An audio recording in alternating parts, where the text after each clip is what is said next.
maybe I've heard about the YouTube AI. Is that just an update on the algorithm, or is it something else? All right. Well, let me open up the Switch. Get over. All right, here we should be back. Oh, I forgot to update. Of course, I forgot to update that.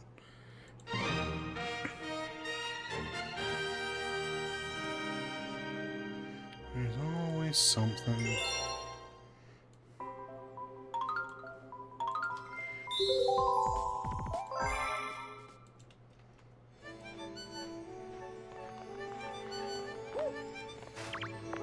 Alright, that should be good.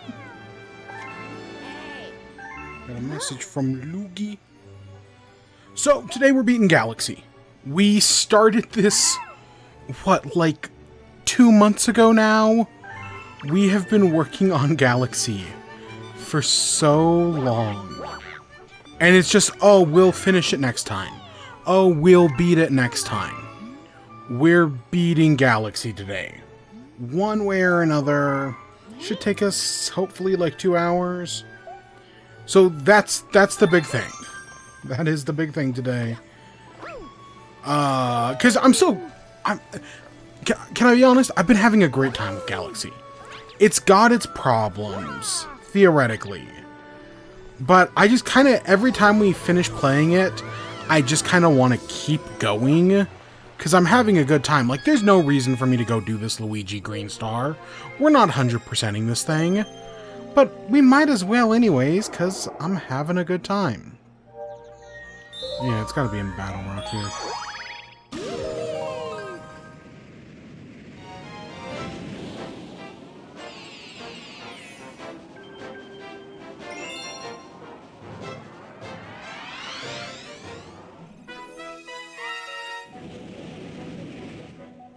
YouTube is implementing a new fuck-ass AI that will assume how old you are based on the content you watch and stuff. And if it assumes you are under 18, it will restrict your content. The only way to get out of it is with ID verification. They don't care about kids' safety. They just want to get more information. Yeah, I mean, that is something that's going on everywhere right now. I know new bills. I know there's specifically a bill in the UK that's affecting things. But also a bill here in Texas that it's changing things. So yeah. And as people have been getting around that UK bill, they've been specifically using Gary's mod to get around it. And I mean, depending on how... Because here's the thing about YouTube, is there's a decent chance everything at YouTube is handled by an algorithm. If your channel is getting banned, it's not a person doing that. It's an algorithm. No, I'm in Texas. I'm right on the border.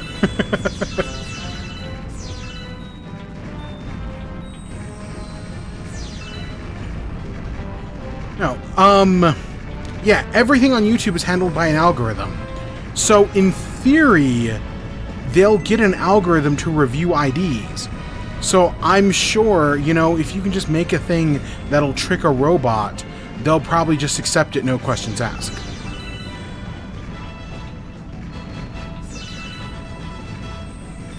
No, we visited New Mexico earlier in the year. I was there in, I think, June for a baseball game when we saw the Savannah Bananas. But no, I'm down here in Texas. Right, again, right on the border. Yeah, it's like an hour drive to either Mexico or New Mexico.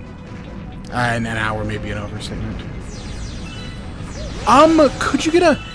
In theory, yeah. Okay, so here's something I learned when I set up this channel for this account. Is that when you create a YouTube account, they want some sort of, like, verification to confirm that, like, hey, you're a real person. You're not... To do certain things on YouTube. Anybody can just create a YouTube account, but, like, let's say you want to create a YouTube account that posts videos longer than 15 minutes. That can do, like, can link to other people's channels. To do stuff like that, you all have to do some sort of verification. You have to submit an ID, you have to submit a quick video, or you have to do a third thing. There's like a third option as well. I think it's okay. YouTube says you have to build up a channel history. What does that mean? In theory, it's like you post videos, you watch other people's videos, and then after like a month or two of you building up a channel history, it'll just, you know, it'll be like, okay, we've seen you built a channel history. That means you're a real person. But, no matter what I do for this channel, it refuses to admit that I'm a real person. It doesn't care that I upload every week. It doesn't care that I watch YouTube videos, you know, that we watch the Marble League. YouTube, for some reason, it will not verify that, like, hey, you know, you're a real person because you have a channel history. It only wants either an ID or a face video. And I think that's fucking stupid. But yeah, that's already kind of a thing on YouTube.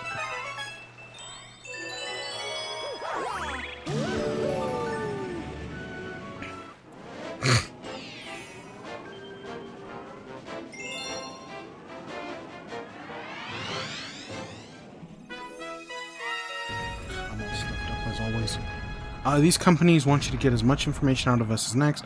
Next, they're going to ask for my birth certificate and my bank details. I mean, if you're making money through YouTube, they will ask for some of that. Yeah, they will. Actually, you know what I actually did get, just this week?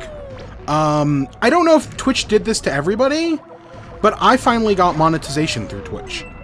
So in theory, I could start monetizing the streams. And, you know, we could do, like, bits and whatnot. Stuff like that. I don't know if that's just something they gave to everyone, or if I finally hit a threshold. So far, I haven't even messed around with it.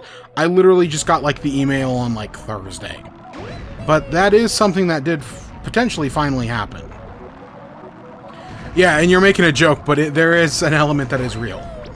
As someone who has been paid by YouTube in the past, yeah, there is an element to that that is real.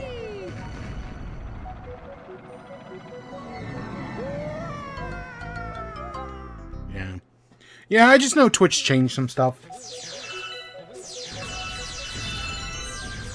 You know, they want as many people making money for them as possible.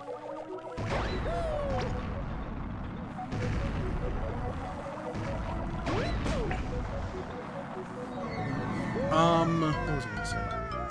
But yeah, it's... God, that was many moons ago when YouTube was actually paying me to do stuff. Back during the golden age. Before the adpocalypse, before any of that. When a small-time creator could go out there, put their best shot forward, and actually make it one. Yeah. Yeah, I know. But, you know, I've always wanted to do, like... What's it called? I always wanted to do the thing. Not bits. I can't remember. But now we have access to that.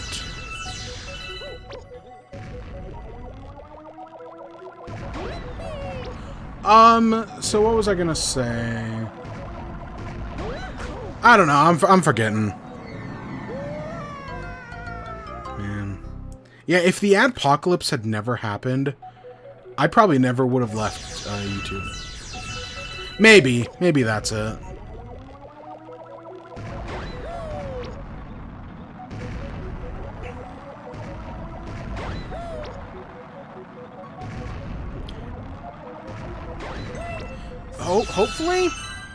Hopefully, yes.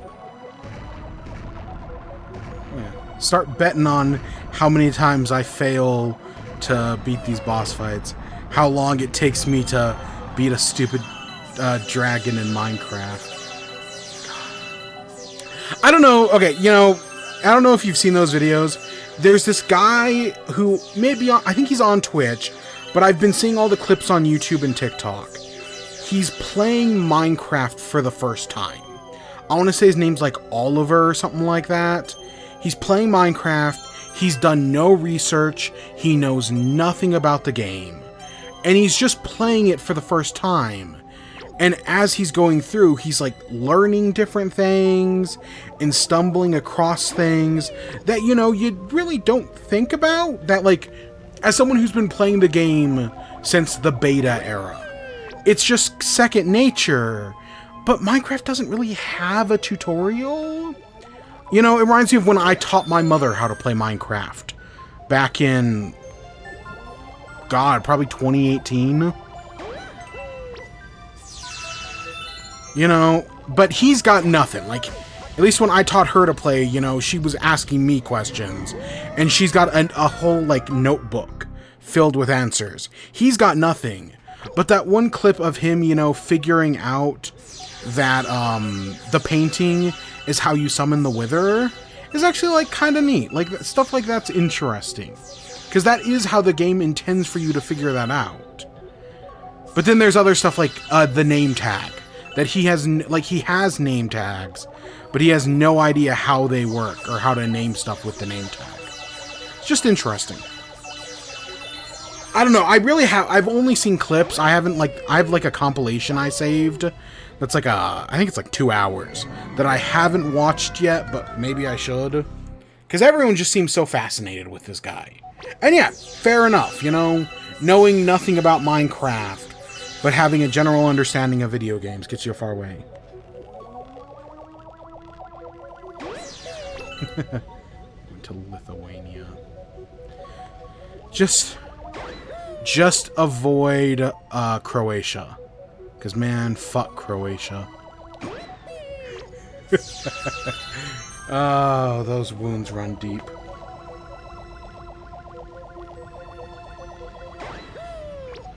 Alright, so in today's show, I got 2 news stories.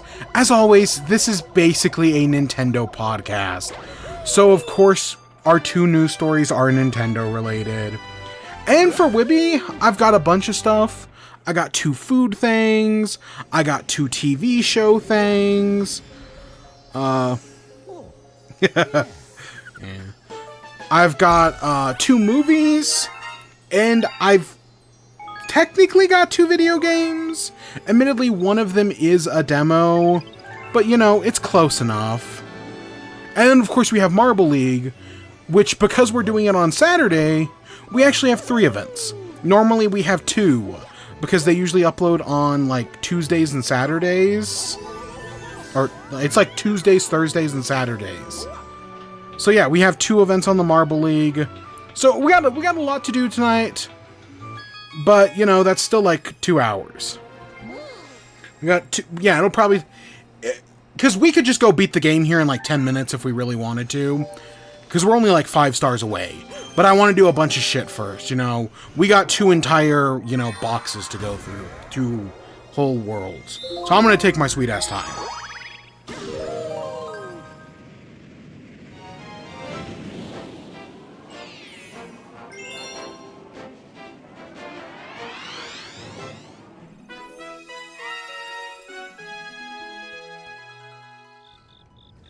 Oh, I also have Dr. Pepper Dragon Fruit.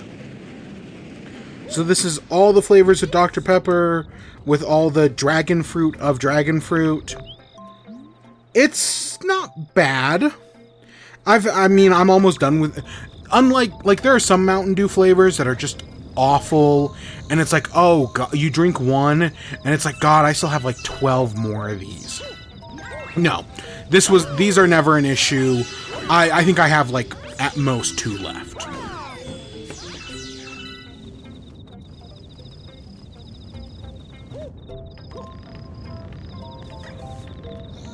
Well, let me crack that open. Cracking open a cold one.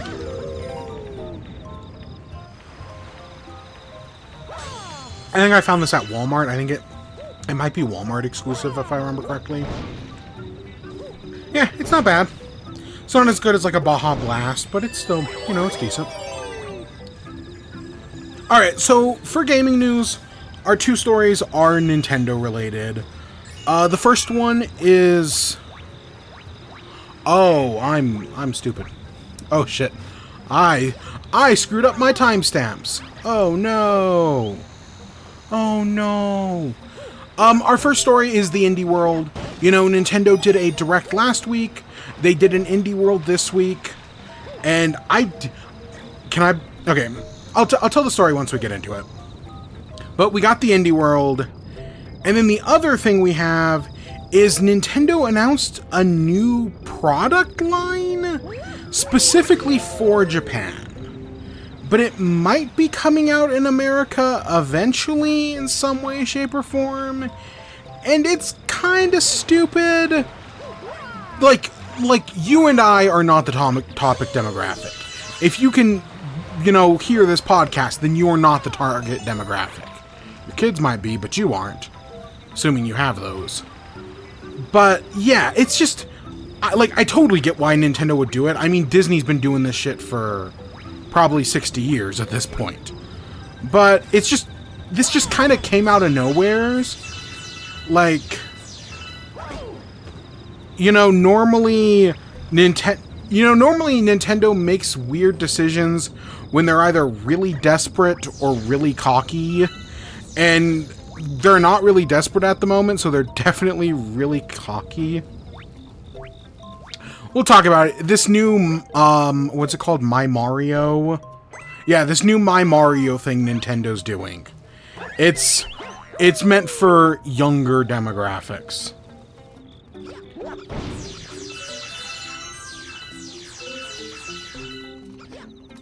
Yeah, it's weird. But before that, let's talk about the indie world. So Nintendo, usually after a Nintendo partner presents, they actually tend to do an indie world. An indie world and a partner presents usually come back and forth. Sometimes they've even been on the same day. And usually there is always an indie world in August. Because Nintendo goes to PAX West. Their PAX West is up there in Seattle, and Nintendo's headquarters is in Washington. So Nintendo usually does an indie showcase in August. They always have, literally since they have started the Indie World brand. So we knew we were getting an indie show sometime this year. Sometime this month, I mean. This is the first Indie World of the Switch 2, and even though behind the scenes everybody's saying that Nintendo hasn't given out that many dev kits, they've clearly given out a few to some developers they trust, and there's always Switch 1 games. So an Indie World was kind of inevitable. So they announced this Indie World. Yeah, My Singing Mario. It's kind of weirder than that. At least I know it won't have microtransactions in it. So Nintendo announced this Indie World on, I want to say they announced it on like a Tuesday. And it was the upcoming Thursday. And when I found out about the Indie World, I was kind of disappointed. Not that it was early. I'm used to Nintendo doing these early bullshit showcases. That was nothing new. It was just, why did it have to be on Thursday?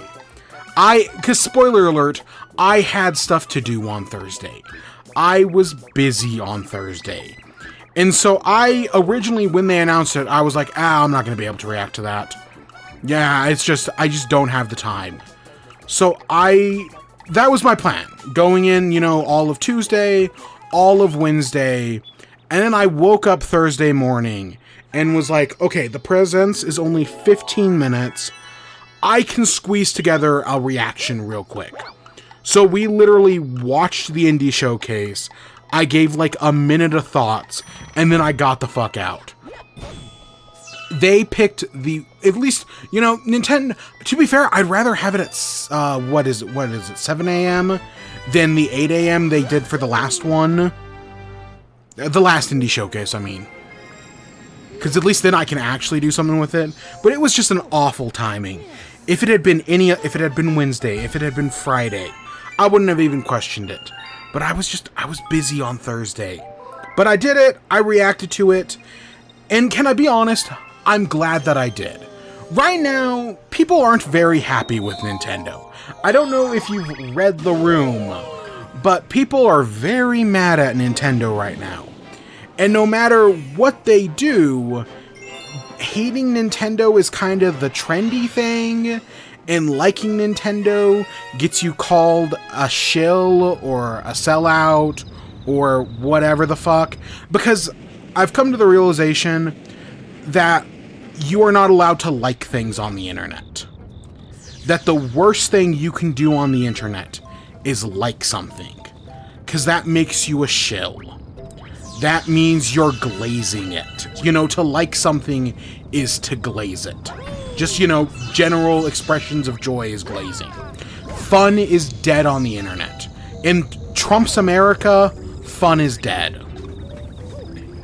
You know, the only thing you gotta worry about is your inevitable death.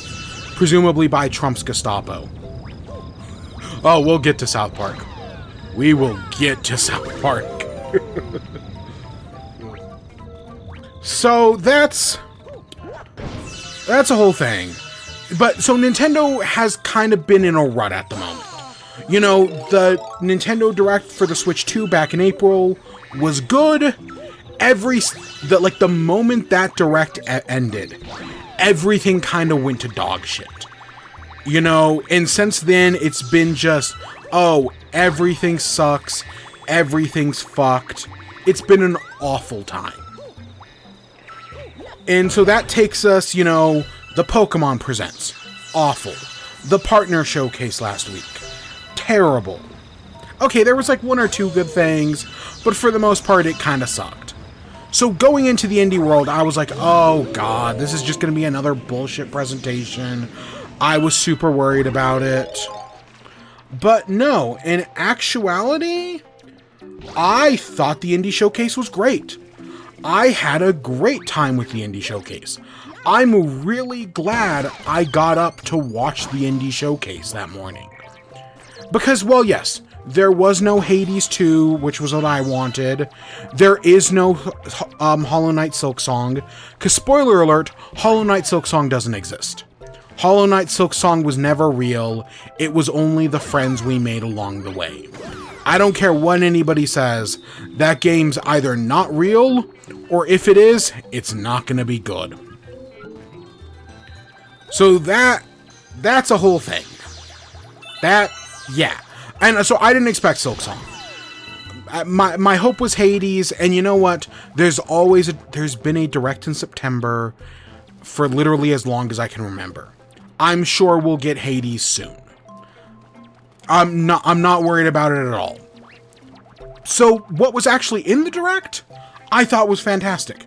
I had a great time with the Direct. I'm glad I watched it.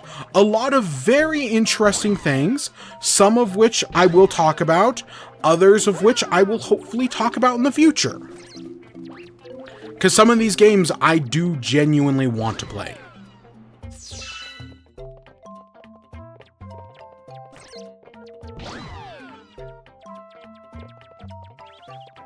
So let's just kind of go through everything. They started off with Mina the Hollower. So this is the game made by Yacht Club Games, the developers who did Shovel Knight. I kickstarted this game. You know, I supported the Kickstarter, back in like 2018? When was the Mina the Hollower Kickstarter? Mina the Hollower Kickstarter. Was it really only 2020? That seems way more recent than I remember. I swear to God, this thing started in like 2020. Yeah, like 2020-ish. Really? Only 2022? It seems so much longer than that. Yeah, it must have been long. I'm kind of scrolling through their page.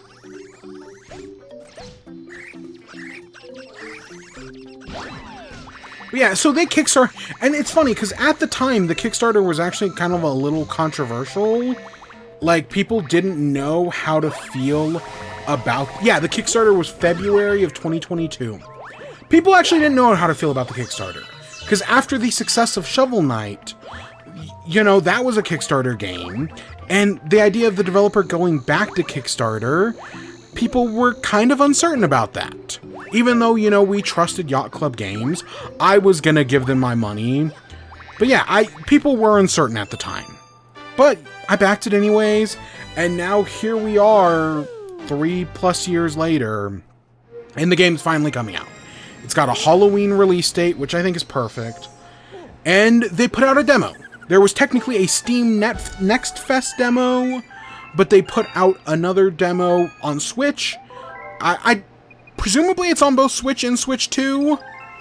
I played the Switch 2 version. I did check out this demo. We'll talk about it in a little bit. But I didn't want to play it during Steam Next Fest. I was kind of like, whatever. I don't really need to play this right now. I don't play many Steam Next Fest demos. And even though one of the games we are going to talk about, I have played the demo for. Regardless, I didn't play it then, but I did play it now. I enjoyed it, to make lack of a better word. I think the pixel art is fantastic, but yeah, I've got some minor thoughts, so we'll get to that in a little bit. But hey, it's cool that we got a demo. The demo is only available for 2 weeks. So if you don't download the demo by, gosh, probably the 20th? Yeah, maybe the 21st. If you do not download the demo by the 21st, you cannot play the demo. They're cutting it out right then. I think that's kind of weird, like to do a limit, specifically on Steam. I get it. That's the whole point of the Next Fest. But on Nintendo, I don't think I've ever seen that before, outside of the beta tests. Right now, the DryX Drive beta test is going on. By the way, I missed the one this morning. I was gonna play the one right now, but instead we're streaming. Hopefully I'll catch the one tomorrow morning. Or, maybe I'll do it later. Because it goes until 10 o'clock tonight. I think. I don't know. I probably will have to catch the one tomorrow, if I do at all. But Mina the Hollower gets the demo. On Switch 2, it does play at 120 frames per second.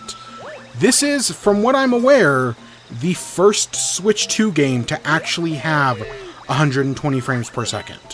That's not the tech demo. The tech demo has it, but that's the only exception. No, this one actually has 120 frames per second. I did test it. I cannot tell the difference. I legitimately cannot tell the difference between 60 and 120 frames. But hey, they did it. So yeah, we'll talk more about it a little later. Next up, Well Dweller. This is a game made by developers who I do not remember. This is a Metroidvania. It is a Metroidvania game. And yeah, it looks neat. I know not everyone's into its art style. It's going for... What's the word I'm looking for? It's not claymation. What? Papercraft? Is that the word I'm looking for? Not like Paper Mario. It's got an interesting art style that I know not everyone's going to be into, but I think it's a little interesting.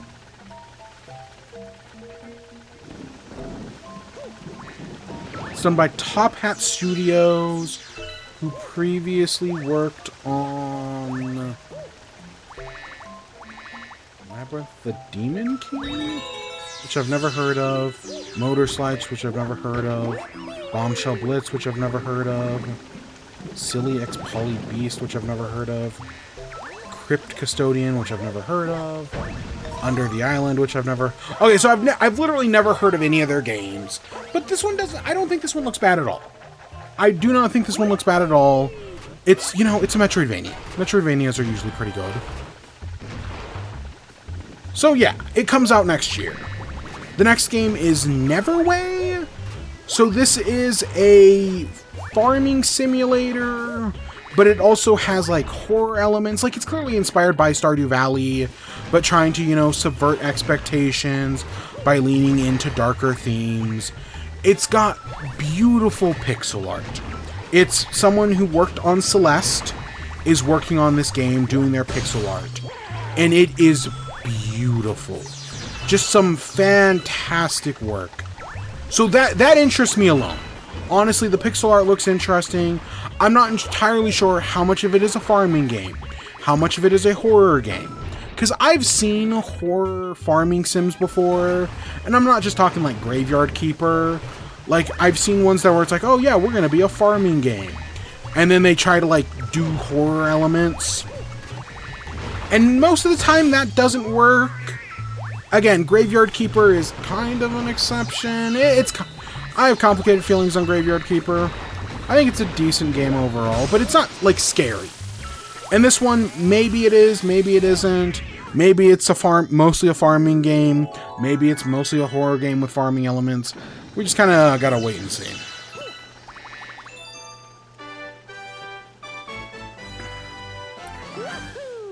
Next up is Herdlings. I thought Herdlings had been revealed at an indie world. I guess it was at an Xbox showcase that this was actually shown off for the first time. But we got an updated look at it, and it comes out on August 21st. It literally comes out in like less than 2 weeks now. And yeah, I think it looks kind of interesting. I don't know if it's like... it's one of those games that I kind of want to hear people talk about before I actually check it out. But I can see the potential there. It kind of reminds me of like some of those like Journeys and those Abzus. There's another game I'm surprised we didn't get an update on. Sword of the Sea, which is, you know, the developers of Journey, Abzu, Pathless. They have a new game coming out this year, and we've heard nothing about it for a while. There's always Gamescom.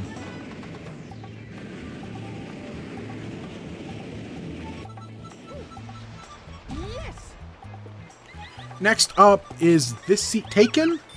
So Is This Seat Taken is an organization-style game where you're given like a bus or a restaurant or a limo or a movie theater, and then a bunch of little guys, and they each have like different wants. So like maybe you've got like a bus, and you have people who are talkers, and you have people who want to sit next to people who are talkers, and then you've got people who don't want to sit next to anybody, and you've got people who just don't care. So you've got all these different people with their own different parameters, and you have to find a way to seat them all on a bus next to each other. It's a very simple premise. It's got a cute little art style. Kind of reminds me of like Snipper Clips, but it's not the same developer. It's this cute little game about, yeah, just taking a seat. I did actually try this demo out. This was a Steam Next Fest demo. One of the few that when I say like, oh yeah, I'm going to check out the Steam Next Fest demos, and then I never do, this is one of the few exceptions. I did play this demo. It was a cute little demo, and I think the game's only like $10. So I'm definitely considering picking it up. Because, yeah, I like the demo. It's cool that, you know, it shadow dropped on the same day, so you can go play it right now, presumably on Switch and Steam. I don't see why it wouldn't be on Steam. But yeah, I think that's a good shadow drop. Don't look, if you're at all interested in, you know, a nice little puzzle game. Every year, I always try to recommend at least one nice little puzzle game.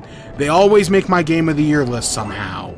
And, yeah, this is totally possibly this year's version of that. Even though it does actually have some contenders this year. There have been a lot of good little puzzle games this year. And of course, there's Blueprints.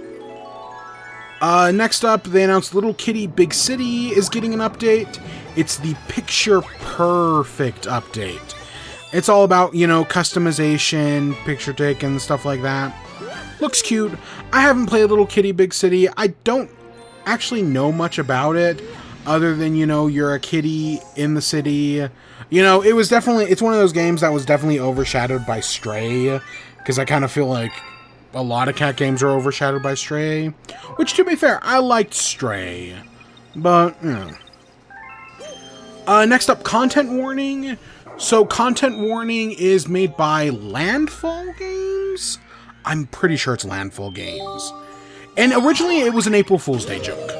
1 year for April Fools, for 24 hours, they gave away the game for free. I have played this game before. When they gave it away for free, I was like, oh yeah, fuck yeah, I love a good Landfall April Fool's Day prank. And this was, you know, Content Warning was their version of Lethal Company. Or, what's the other one? Repo? Is Repo the other one? It's that. And admittedly, I don't think Content Warning was as popular as Repo or Lethal Company. Like, everyone played it. Your Smitties, your Chilled Chaoses, your Reign of Ours Juniors. They played it when it came out, but then people just either went back to Lethal Company or, eventually when Repo came out, that blew up.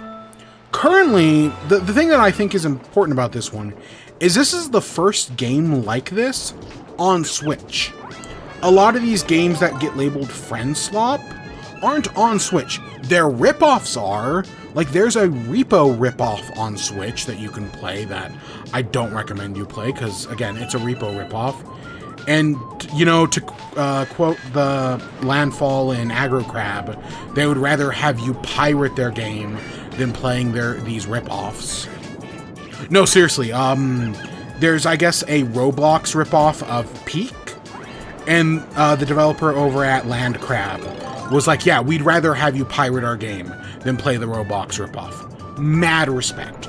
I mean, I already respected both studios, but still. You know what game I'm surprised isn't coming to Switch? At least I don't think it is on Switch. Haste. I'm surprised that one isn't on Switch.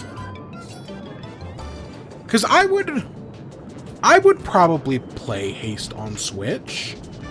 Haste is, it's like a roguelite all about getting to the goal as fast as possible.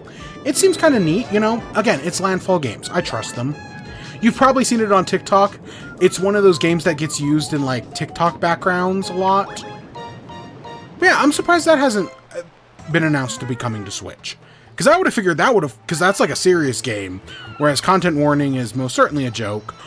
But at the same time, right now there's kind of an open market there, because I don't think Lethal Company's coming to Switch. I mean, it could, but I don't think it is. Same thing with Repo. Okay, friend slop aside. Next game, Ball X Pit. If you do not remember back during E3 season, when Devolver Digital did their showcase, instead of doing like this weird wacky showcase, they did do that, but they primarily focused on this one game. It's made by, I want to say his name is Kenny Sun, and he's one developer, and he's got a team obviously, but he's like the main man, and he's got a game called Ball X Pit. It's a pachinko style game in the vein of something like Vampire Survivors. And it's all not pachinko, Arkanoid. Arkanoid's the one I'm looking for. And it's all about, you're on the ball, you're hitting the balls back, breaking the blocks to defeat the enemies, as you're trying to avoid the ball apocalypse to save Balbalon. It's all, ball jokes. But it actually looks very interesting. I've seen some people say that, oh, this is just going to be a TikTok background game. And that's possible that might happen. But it's Devolver Digital. Sure, not every game they put out is great. But they have put out some great games over the years. I think this one looks very interesting. There's a whole city building mechanic where you're trying to rebuild Babylon. There was a Steam Next Fest demo that I did not play. Again, I said I'd get around to it, and I just never did. But overall, it looks interesting. So, it got a release date. This was its release date trailer of October 15th. And then there is going to be a Switch 2 version. Right now, the version that comes out on October 15th is just the normal Switch version. But later on down the line, they're going to do a Switch version. I admittedly do not know if they've said if there's going to be an upgrade or not. Like, are they going to do an upgrade path? Because different developers are doing different things. Some developers are doing upgrade packs. Other developers, Sonic, are making you just buy the game again. I hope it's the former. It could be the latter. You never know. I don't think they've said at the moment. We'll hopefully find out when we get closer to it. But either way, I'm interested in the game. Next up, Ultimate Sheep Raccoon. This is the sequel to Ultimate Chicken Horse. It's all about riding on bikes. You're riding on bikes through custom-built obstacle courses, and whoever comes in first becomes the Ultimate Sheep Raccoon. It's Ultimate Chicken Horse again, but in a new gameplay style, taking more influence from, I'm going to say Trials Evolution, for lack of a better term. And I love me some Ultimate Chicken Horse. if you've never played Ultimate Chicken Horse with like a good group of friends, it is so much fun. It is so endearing.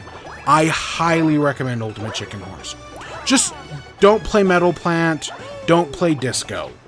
And also probably don't play Space, but that's just because I can never get that one to load on Switch. It is a fantastic game. It truly is a fantastic game, that Ultimate Chicken Horse. I know people have already, you know, it sucks that Rooster Teeth isn't around anymore, because I used to watch Rooster Teeth play Ultimate Chicken Horse all the time. And I'm sure the guys over at, not Fuckface, Regulation Pod are doing, Ultimate Sheep Raccoon or whatever. But, you know, it's just one of those things that you're gonna miss. Even though Rooster Teeth is actually back. They actually brought back website and everything.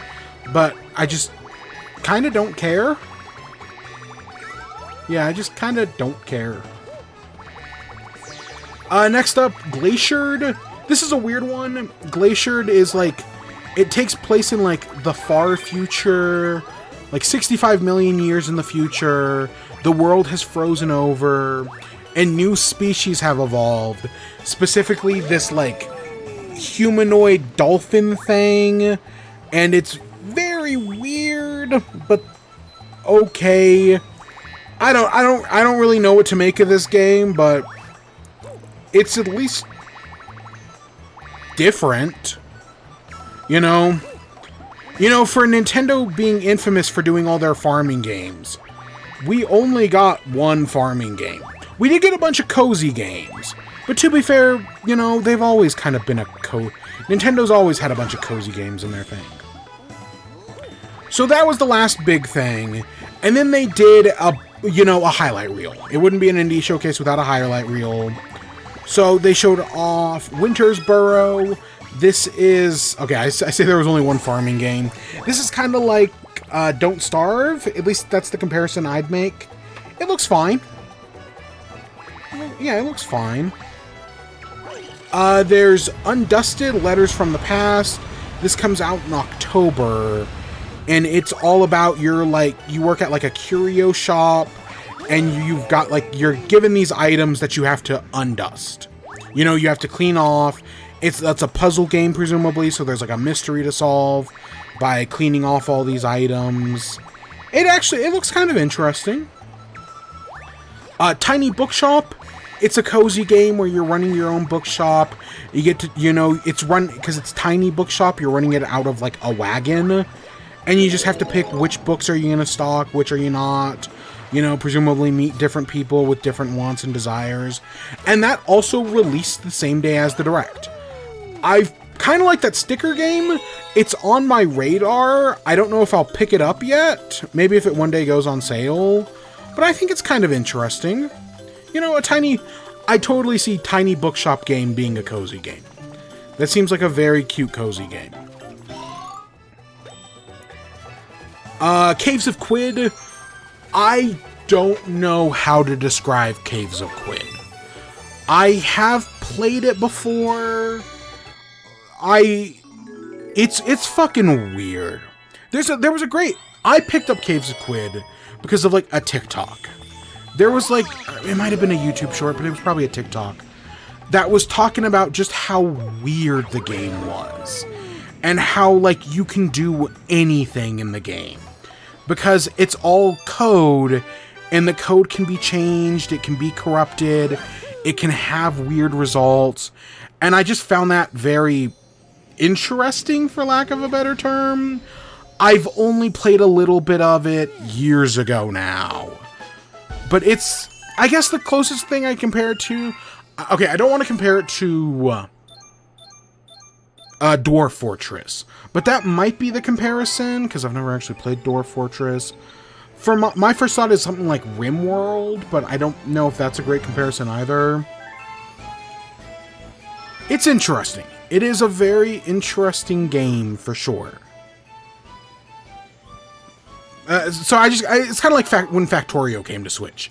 It was kind of like, oh, okay, that's neat. It's cool that you can do that. And hey, we could go beat the game right now. We're not going to, but we could. Next up is Strange Antiques. Another potentially cozy game.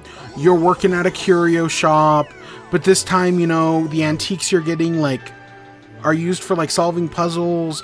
I'm not entirely sure, but hey, this exists. I'll be honest, this is, in my opinion, this is the most forgettable thing. This and the next one. The next one is Opus Prism Peak. Oh, fuck, toy time. Oh, shit. Opus Prism Peak is it's like you and a friend, but it's, you know, it's in the game. So it's not multiplayer. And you're going on like a hike or something like that, and you gotta like help your friend out. It's okay. It looks like it's got some anime influence. At least I'm remembering from like the 10-second trailer they showed. And then the final game they ended off on, because they didn't do a one more thing.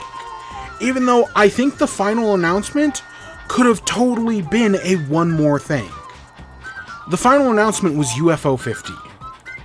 God, that level back there. That motherfucker.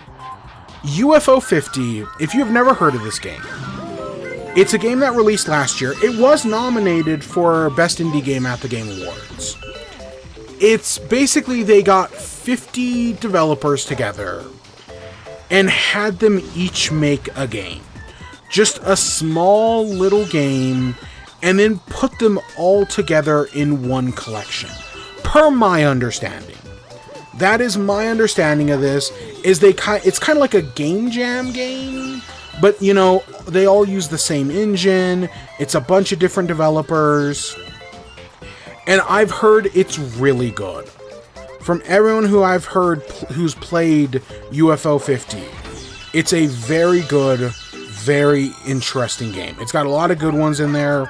That like, because I think of, if you remember the Angry Video Game Nerd, he did an episode on this like 50 game collection for the NES. God, I cannot for the life of me remember what it was called. It was an NES game that was a collection of a bunch of cheap-ass games that sucked. Like, most of these games were awful. UFO 50 is that done right. It's a collection of 50 games, but they're all good games. Here we go, spring power. What? Oops. I think it was called Action Games 51? 51? Action Game. Okay, it was Action Games 52. I was one off. Yeah, there's an Angry Video Game Nerd from 14. Oh my god, that was 14 years ago. I remember when that video released. Holy shit.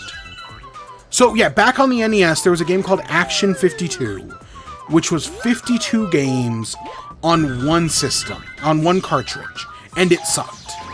And it cost like $200. UFO 50 is, hey, that same idea, but what if the games were good?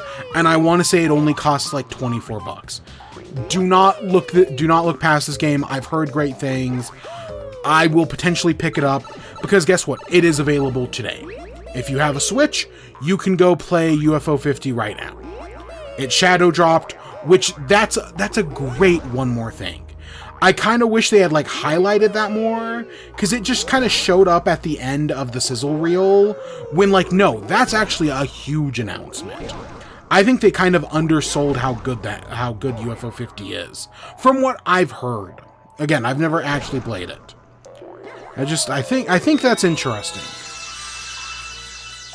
So yeah, maybe I'll give UFO 50 a try at some point. And that's where the showcase ended. And yeah, if it isn't obvious by me spending, the last like 50 minutes talking about this, I liked basically everything in there. Like, there's only like one or two things like Glaciered and Winter's Burrow where I'm mostly indifferent to them. But if we find out that no, those games are actually really good, I'd probably still check them out anyways. Also, I guess Little Kitty Big City, but that's just me. Other than that, basically everything in this indie world I was interested in. I think we had a lot of good announcements. I am very excited for some of this stuff. Yeah, I'm glad I woke up for this indie world and didn't just skip it. Because that was the plan. So yeah, that's Indie World.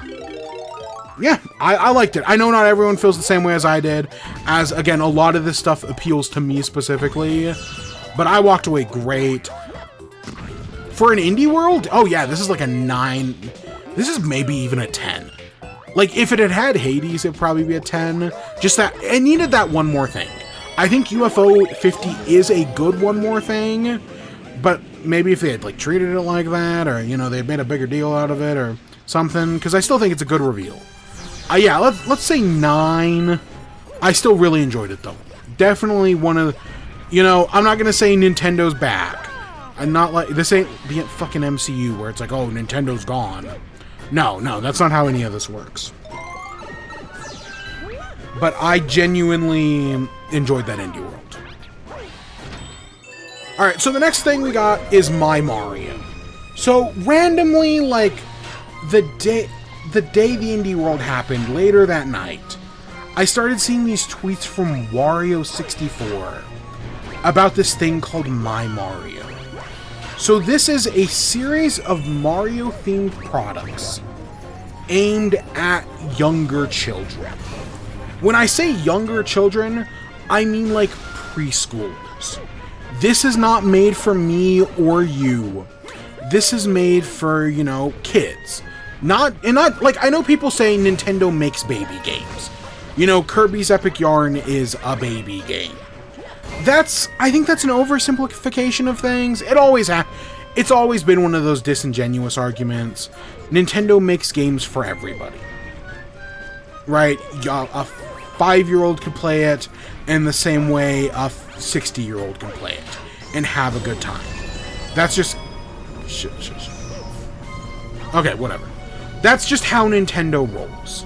They make games that appeal to everybody. This, on the other hand, is specifically intended for children. This is baby game. So it's a series of projects for young children. What do those products include? There's a wooden block set. So like letter blocks. Imagine like those little letter blocks you had as a kid. If you had letter blocks as a kid. I honestly don't know if I did. If I did, I don't remember. But imagine those, but with Mario characters. It's got Mario, it's got Luigi, it's got Yoshi, it's got Peach. It's got a bunch of little, like, Mario settings. So, it's little, like, Mario blocks. But they're also amiibo? Yeah, they've got NFC chips in them. Because I don't know if you pay attention to the kids' toy market. I don't really, but I see things on my peripheral. And one of the big trends I've seen nowadays is there's this, like, toy that is done in conjunction with Disney, where it's like a box, and you can buy different figures, and it plays music based on the figures you buy. So, like, if you buy Woody from Toy Story, it plays You've Got a Friend in Me. If you buy Cinderella, it plays a song from Cinderella. If you buy Beauty and the Beast, it plays a song from Beauty and the Beast. It's kind of... Imagine Disney Infinity if it wasn't a video game, but a music box. That's kind of the only way I can think to describe it. Of course, you can also... They sell, like, tags where you can make your own figures that play your own songs and whatnot. And I hear these things are fucking expensive. That's kind of the only reason I do know about this, is because I've heard it's expensive. Right? I know about as much about this as I do about Labubu's. So Nintendo is, from what I can tell, Nintendo's doing that. They're selling like a wooden block set, but they're gonna be amiibos, so you could, in theory, well, yes, you can use them in the games. I don't think, the point is that you'll have like this like box or something, and when you put the figure on the box, or when you use the block on the game, it'll make sounds, it'll do something. Kind of like, think of that the Lego Mario, where it's like got the digital screen and everything. I get this, honestly. Disney has been doing stuff like this literally for like 60 years, if not longer. I don't think this is anything that new. It's just kind of weird that Nintendo's doing it. Other things, they have what they call, like, there's like a book, where it's like a Mario book, but like you can like interact with it. So like you could like pull the pages open and it makes Mario's face wider, or it makes his face longer. You can look at it from different angles. You know, it's like this interactive like board game book, or at least that's what I think they're going for. You know, you can pull it open, it opens the pipes. It's a kid's book. It is a literal kid's book. It's like fucking coding for babies, or whatever that book is called. There is also going to be a video game. There's a My Mario video game that will be releasing sometime in the near future. It will be both on Switch and on mobile phones. And like the one clip we've seen of it is like, if you ever played Mario 64, you know, on like the title screen how you can like stretch and move around Mario's face. The one clip we have of this is like a little kid stretching and moving around Mario's face. They basically just repackaged that. And yeah, it's for preschoolers. You keep it simple, and you know, I'd rather have kids getting into Nintendo, you know, getting into that Nintendo consumerism early than, you know, being on fucking YouTube. Of course, the less screen time, the better overall. But yeah, I'd rather have someone like Nintendo curate it than YouTube, who ain't doing shit and letting kids watch Pregnant Elsa fucking bullshit. You know what I'm talking about.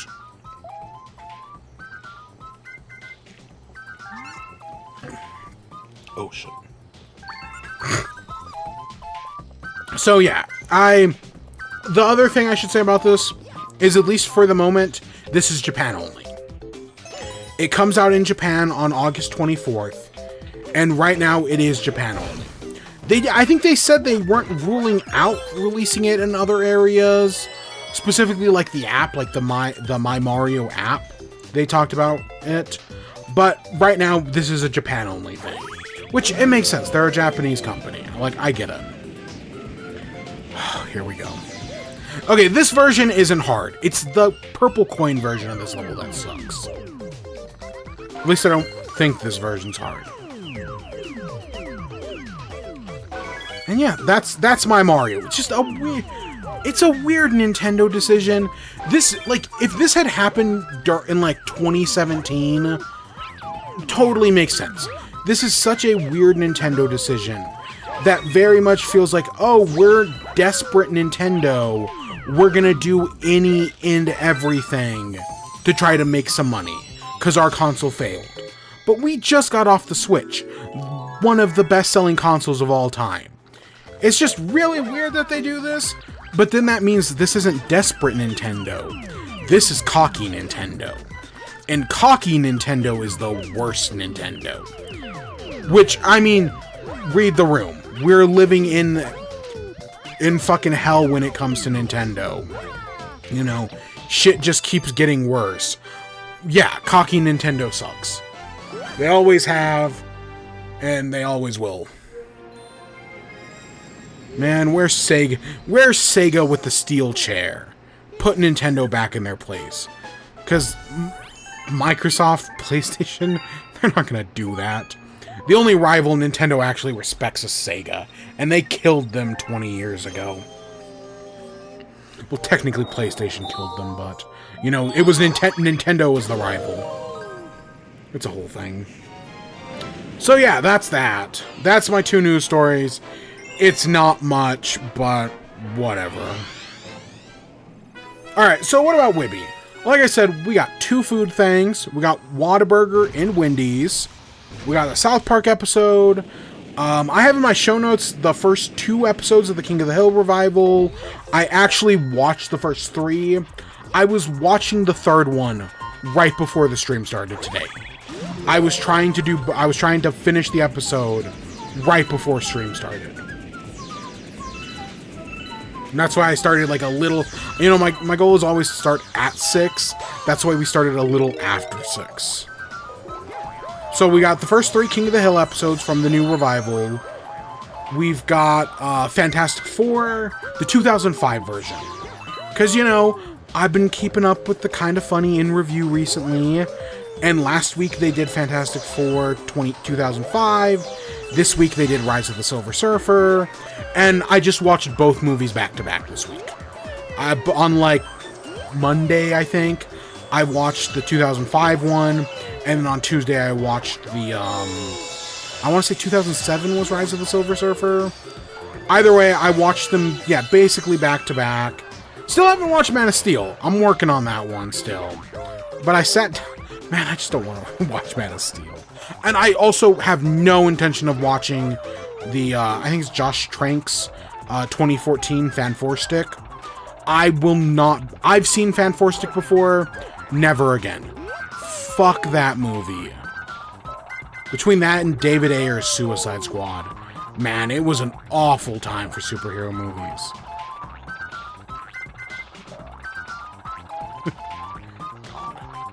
But yeah, so we'll be talking about both of those and how their Fantastic Four movies are bad but enjoyable. And then I've got 2 video game things. I played both the Ducktective games, so I want to talk about those. And then, like I mentioned earlier, Mina the Hollower, which I did finally play. I played the demo for, and I do want to talk about that. And yeah, I might have like 1 or 2 other video game things. I'm still under NDA for the one thing, so we're not going to talk about that. But we do have other things that I probably can talk about. Fucking Picross. Ugh. I've actually been super addicted. Maybe we'll do it later. And of course we'll end off with the Marmalade. So let's talk about Wendy's. So, the show Wednesday on Netflix. Popular show, Jenna... Is it Jenna Ortega who's on it? I don't know. Can I be honest? I'm not a big Addams Family fan. Not that I hate the Addams Family. Like, in peripheral, I love the idea of the Addams Family. I think it's like a very interesting concept that I do enjoy. The thing is, I just don't watch the Addams Family. I've never really watched the show. I've never seen the movies. I'm just not an Addams Family guy. It's kind of like how I'm not a Garfield guy. Like, I understand the appeal of Garfield. I've just never read the comic, and the last movie I saw was, 2006's Tale of Two Kitties? I think. You know, the Bill Murray one. So yeah, I'm just not a Garfield guy. And yeah, I'm not a fucking Addams Family guy either. I do, from what I've seen of Wednesday on the peripheral, it does look kind of interesting. There seems to be some interesting ideas. Specifically, Wednesday and the girl. Very, very much, again, it's just the communities I am in. They seem very gay. But it looks like in the second season, they've given them both boyfriends to give them a case of the not gays. But, like, Wednesday being gay, I think would be perfect from what I know about the character. Because, you know, Addams Family is, you know, they have their Addams Family values. I can make the references. No, I can't. But yeah. I want to say her name's Enid. Maybe I should watch this show. I don't know. If they're making a second season, it might be good. But, okay, so... whole point, I don't watch Addams Family. But, hey, they're doing a collaboration with Wendy's. They're doing an Addams Family meal. The big thing is there's 4 new sauces. But they're, like, secret sauces. So, it's like a loot box. You order the meal, and then they'll just give you randomly one of the sauces, and you don't know which one you're gonna get. And then the other thing is they have a new Frosty, specifically a swirl. I've said it in the past, I like the idea of Wendy's Frosty Swirls. I think they're an interesting idea. That, you know, because, you know, Wendy's can keep their ice cream machine from breaking every 10 seconds. Instead of trying to add new flavors, they can just swirl in new ones. Keep it simple, keep the bottom line. I get the appeal. I really do. But they have a new Frosty, which I think is... I know it's cherry flavored. I just don't remember what... It's got a stupid name. It's like a... Raven's Blood. I knew it had blood in there somewheres. It's a Raven's Blood Frosty, which is in both chocolate and vanilla. I did get the chocolate for this one because I felt like chocolate and cherry work well together. I guess let's start there with the Frosty since I'm already on it. So it's Raven's Blood, it's cherry flavored. I got it with chocolate. And I'll be honest, the chocolate was kind of overpowering. When I was specifically getting like some of the cherry syrup, it was okay, but the chocolate is, you know, it kind of overpowers it in just your average bite. So that, it was okay. I like the idea of like a cherry chocolate Frosty. I think that sounds good. But yeah, it was fine. The rest of the meal, you know, it's just nuggets and fries. The mystery sauce. So they have 4 mystery sauces. I have no idea which one I got. The sauce I got, it had like a pinkish purplish texture. Or color, I mean. It had a pinkish purplish color. It might have been like... they're all supposed to be like some form of spicy. It reminded me more of like a buffalo spicy. Like, I wouldn't be surprised if it was, yeah, like a buffalo or like a sriracha or something like that. It was not great. I did not think the, you know, of the 4 mystery sauces, it was a bad one. I don't know if they're all bad, but I was definitely underwhelmed with this one, which kind of sucks. Because, I don't want to hate these things. Yeah, they're Meal of Misfortune. Does it tell me?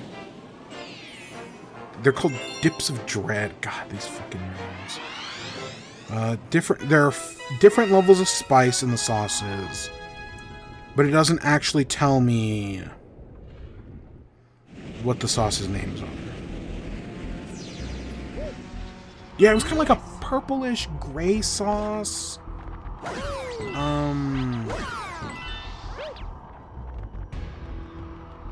I don't know. I didn't really like the sauce. The Frosty was okay. I didn't really like the sauce. I wouldn't recommend it. I mean, to be fair, this is better than the Takis collaboration they did. Wendy's just did a Takis collaboration last month. That fucking sucked. I did not like any of that. This was at least a bit better. So yeah, there's... God, I'm just digging myself a hole with this whole Addams Family thing. This is not a hill I want to die on. Next up, Whataburger. You know, here in Texas, Whataburger is the king. At least they used to be. They've kind of fallen downhill since COVID. But, you know, Whataburger is good. They're doing a bacon Wrangler double. So it's a bacon burger.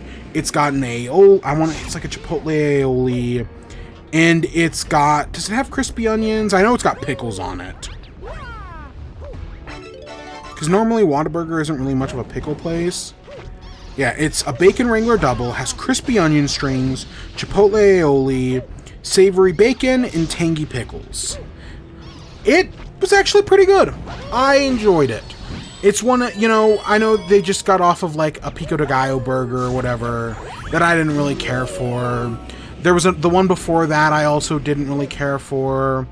Not the Monterey Melt. I think the Monterey Melt was good. It was a it's like a queso burger or something.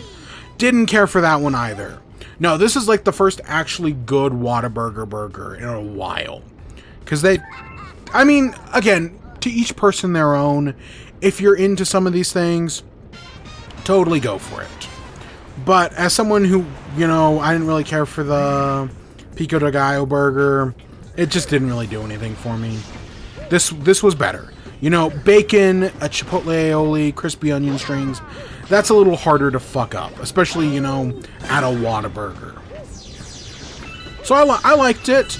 The other thing they have is a Dr. Pepper Blackberry Shake. So Whataburger has the Dr. Pepper Shake, which the Dr. Pepper Shake I would describe as good in moderation. Getting one can be good, but I definitely think if you try to do it like...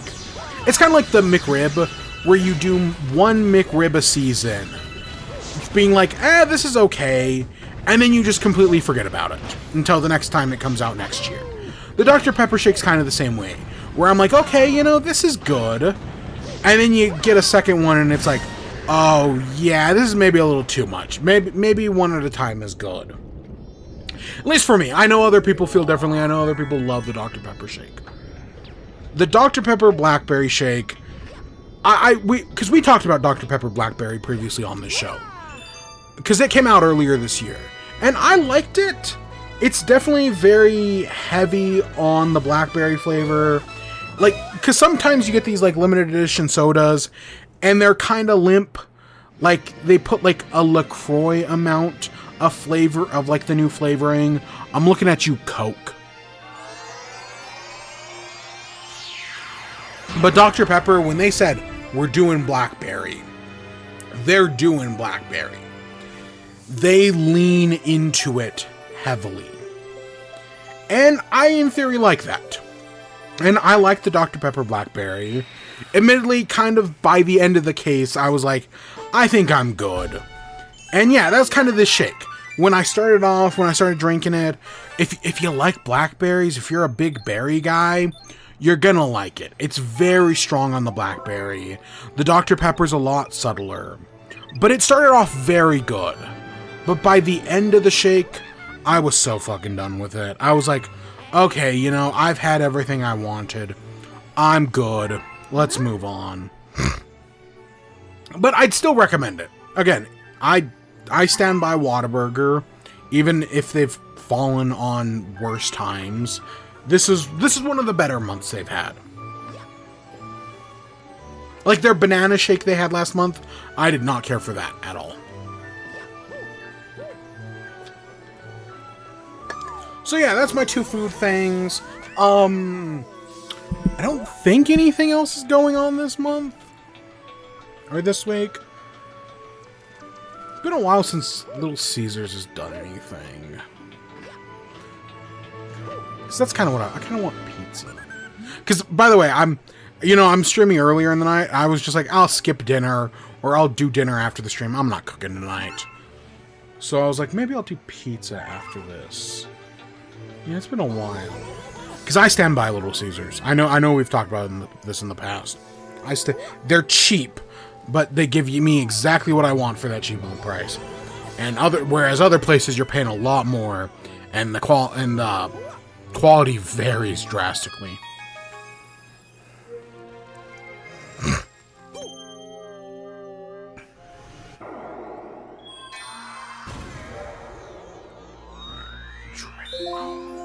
I actually don't really remember this galaxy that much. Alright, so let's move on. That's my two food things. Next up, South Park. So we got a new South Park episode, because last week they took a week off for some reason. And this week they're back, and it's another great episode. They leaned heavily into, saying fuck you to Trump, and they're doubling down this week. Specifically, this week is all about ICE and Charlie Kirk. So if you don't know who Charlie Kirk is, bless you, you're so lucky. Charlie Kirk is a cunt.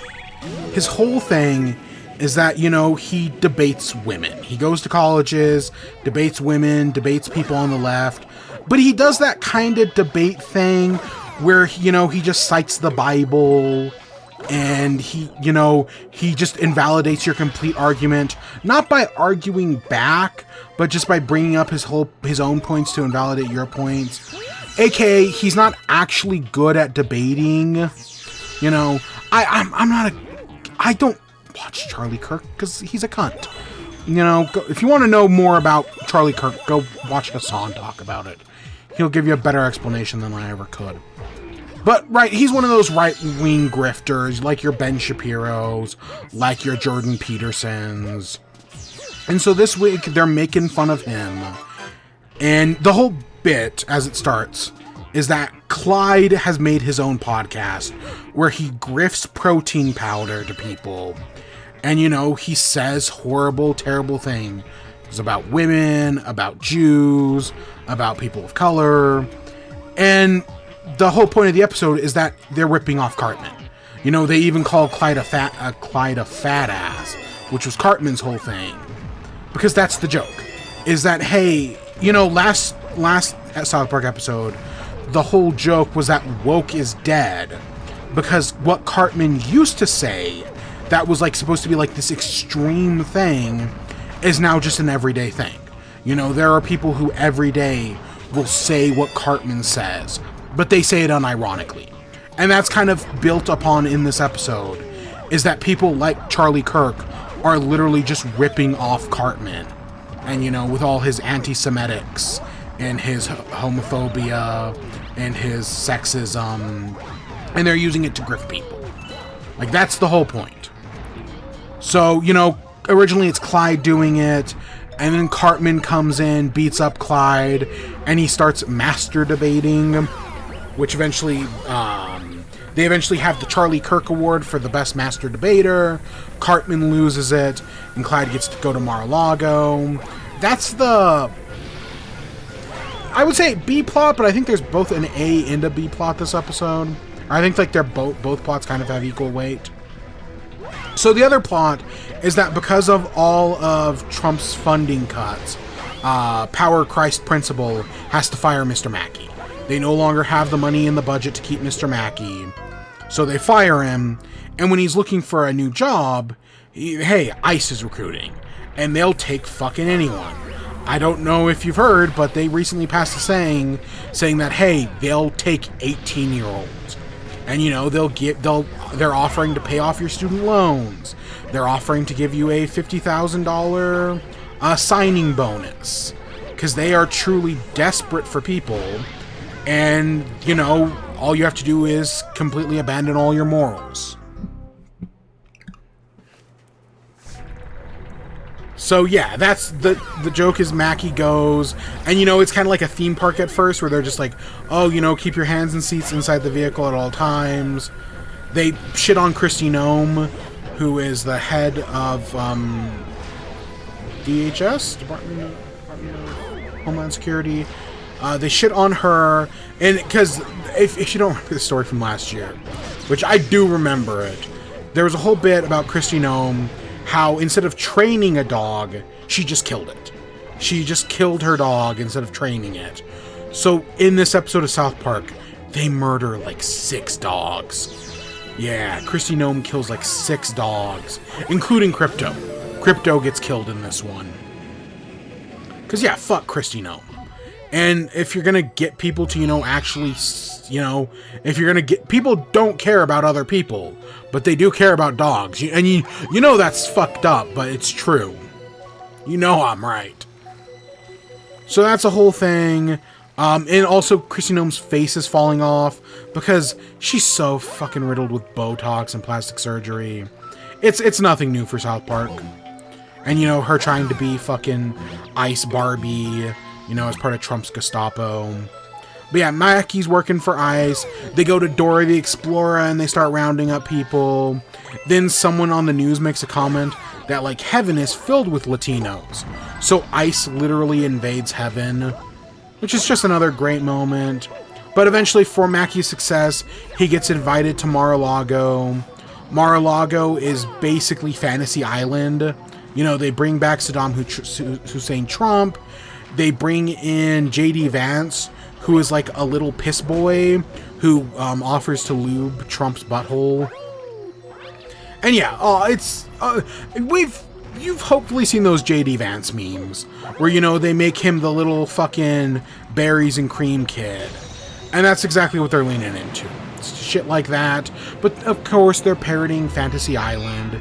At least I'm pretty sure they're parodying Fantasy Island. I don't know, I'm not an expert on that. But eventually, Mackey does give some counseling to Clyde, and they both decide to get the fuck out of there. And when they escape, they break out with Dora the Explorer, who is being kept by Trump to, like... It's an Epstein thing. Like, they don't mention Epstein, but it's very clearly like, hey, they're using Dora the Explorer as, like, an Epstein thing. And yeah, that's basically where the episode ends. Oh, it ends with Kristi Noem going to, like, an adoption center and killing a bunch of dogs. Yeah, it's another great political satire episode, you know, They're laying it on heavy. They know it pisses Trump off. So obviously they're gonna keep pissing Trump off. Because it's fucking funny. Because he's a little golden shower piss boy. Allegedly. With a tiny dick. Allegedly. So yeah, that's always good, you know, fuck him. Of course, some people like Charlie Kirk and J.D. Vance are like trying to take it on the chin. We'll see what comes of that. Yeah. It's South Park. It's coming along. I admittedly think the last episode was better. Yeah, I feel like the last episode just like... And I know season premiere, you know, it had more impact. But yeah.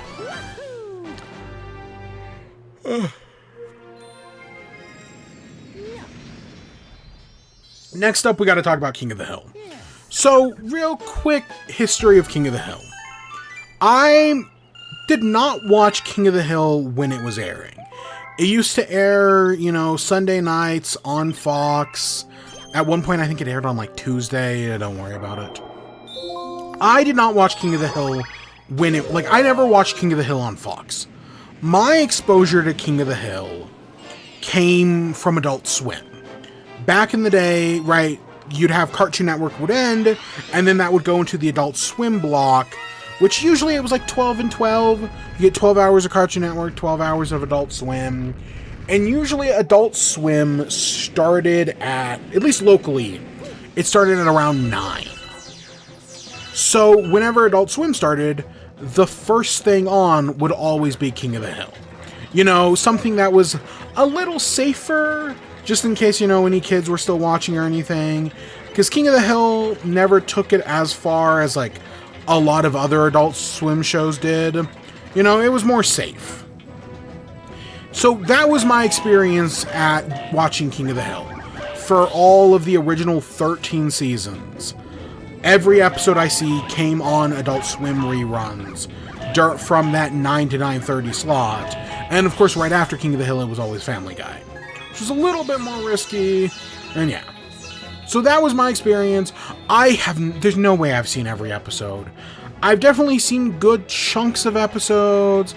I've seen some of the good ones. I've seen some of the bad ones. I'm not going to say it's my favorite show or anything. But it was definitely something I did watch back in the day. I could not tell you for the life of me when was the last King of the Hill episode I watched. I mean, I got rid of cable years and years ago. And I don't even know when Adult Swim stopped showing King of the Hill, if they ever did. But yeah, I never saw it like new episodes when they came out. Like The Simpsons or like Family Guy or other things. You know, I watch King of the Hill almost exclusively in reruns on Adult Swim. So, to take that in, I like the show. Not every episode is perfect, because I specifically remember the one where Piggy's trying to, like, teach Spanish, and I think they go to Mexico or some shit like that, and just that being, like, an awful episode. I remember seeing that one, but I also remember some really good episodes. Like, I remember the one where Peggy and Bobby get, like, a charcoal grill. You know, they get a charcoal grilla. And, how they're, like, keeping it a secret from Hank because they don't want him to know. But, like, how much better they think it makes everything taste. I remember really liking that episode. There's a few others here and there that... You know, I couldn't name any specifics because, God, it was at least, 15 years ago now? Another episode that really stands. Oh, the episode of where how Hank got pregnant with Bobby and how it all relates back to their dog was another really good episode I do remember. What other episodes of the original King of the Hill? I don't remember any of the Invincible stuff. I know Invincible gets referenced multiple times in King of the Hill. That's something I know later. I know King of the Hill's an anime. Like, we all joke that King of the Hill is an anime. I guess it's kind of popular in Japan, the same way something like Naruto is popular here in the States. And I think that's very funny. Admittedly, I don't know how true that is. I know there's always been some debate about, like, sub or dubbed King of the Hill. Like, is that real or was that a joke? In my heart, that's real. In my heart, that's a real thing. And I think that's funny. And yeah, I've definitely seen people comparing this new season to Naruto Shippuden or Boruto, which I do think is also very funny. What other episodes do I remember? God, it's been so long. I remember Bobby being big into cooking. I definitely remember some of that. I remember Dale. I remember Dale. I really liked Dale. I thought he was really funny. The whole Boomhauer, the reveal that everybody in his head, everybody sounds like he sounds, was a good reveal.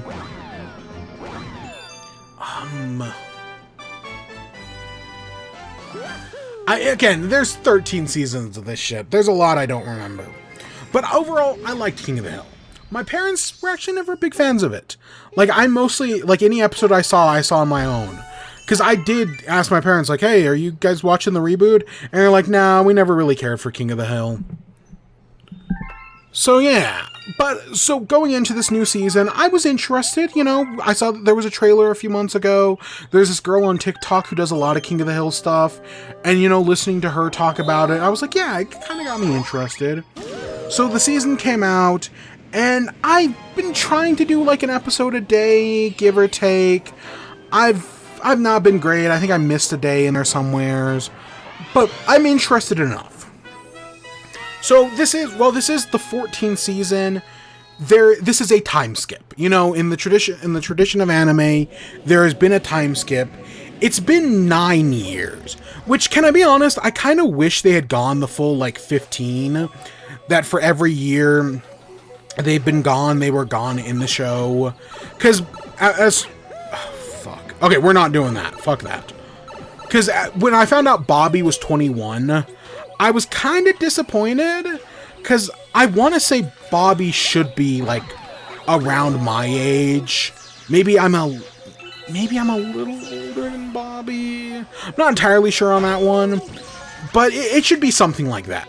So when I found out, no, Bobby's actually, like, way younger than me, I was kind of like, yeah, I kind of wish he was about my... Because, again, I think he would be my age in real life.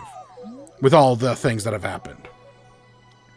But no, instead he's 21.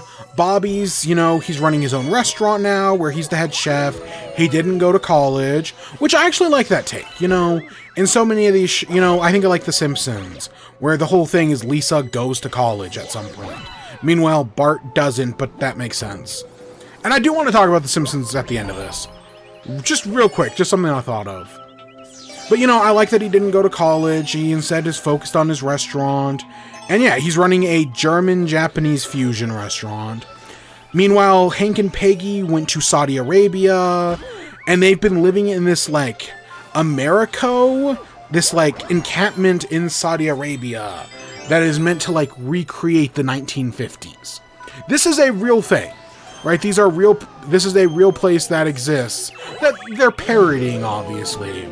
But yeah, this is a real thing.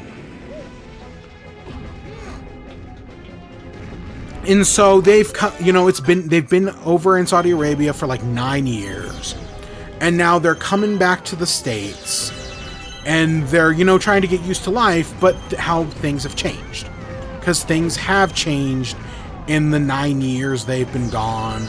Like in the first episode, some of the struggles are like, bicycle lanes. Bicycle lanes are like, that didn't exist when we left. Now we got to get used to that. And like suburban sprawl and how much bigger of an issue that is than when he left. There's just all these like little changes. You know, Boomhauer has a stepson now. After COVID, Bill didn't leave his house, and he's been gone ever since. Boomhauer is a kid. Dale he ran for mayor, got elected, was mayor for like 24 hours, or like, yeah, like 24, 36 hours, and then got kicked out for the position. Which, that's definitely one of the points the show is making. Like, specifically in episode 3, they try to point out that, like, hey, the world is just as crazy as Dale. Like, Dale used to be a crazy person. And, like, that's the whole joke. But now the world is just as crazy as he is. And people are far more likely to listen to Dale. You know, if he started a podcast, people would listen to it. I know I've seen some people complain about the voice because, you know, they were recording the new season when the voice actor died. So they brought in, I want to say it's the guy who voices Hank, also voices Dale now. I think he does a fine job. Admittedly, I don't know which is which, but I don't think it's... I'm sure if you compare it to the original seasons, it wouldn't hold up. But just, you know, as someone with an untrained ear, I think it's fine. It does not... The new voice doesn't bother me at all. I don't think it's a big issue.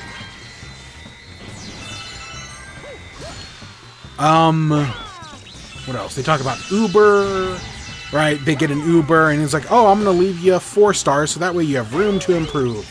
And how that just completely fucks over the Uber driver. What else? I'm specifically just thinking of the first episode. I like how it ends, you know, for as much as things have changed, and Hank and Peggy are thinking about moving back to Saudi Arabia as they've been offered a chance to go back. When they go to Megalomart, it's Girl Scout cookies. And it's like, oh yeah, do you have all, you know, you have all my favorites? Do you have Samoas? And they're like, no, we don't have Samoas because they've been renamed, you know, Caramel Sandies or whatever. And how, yeah, it's just a little thing, but for everything that changes, a lot has stayed the same. Girl Scout cookies have new names, but it's still the same cookie you love. It's that little thing that I think is important.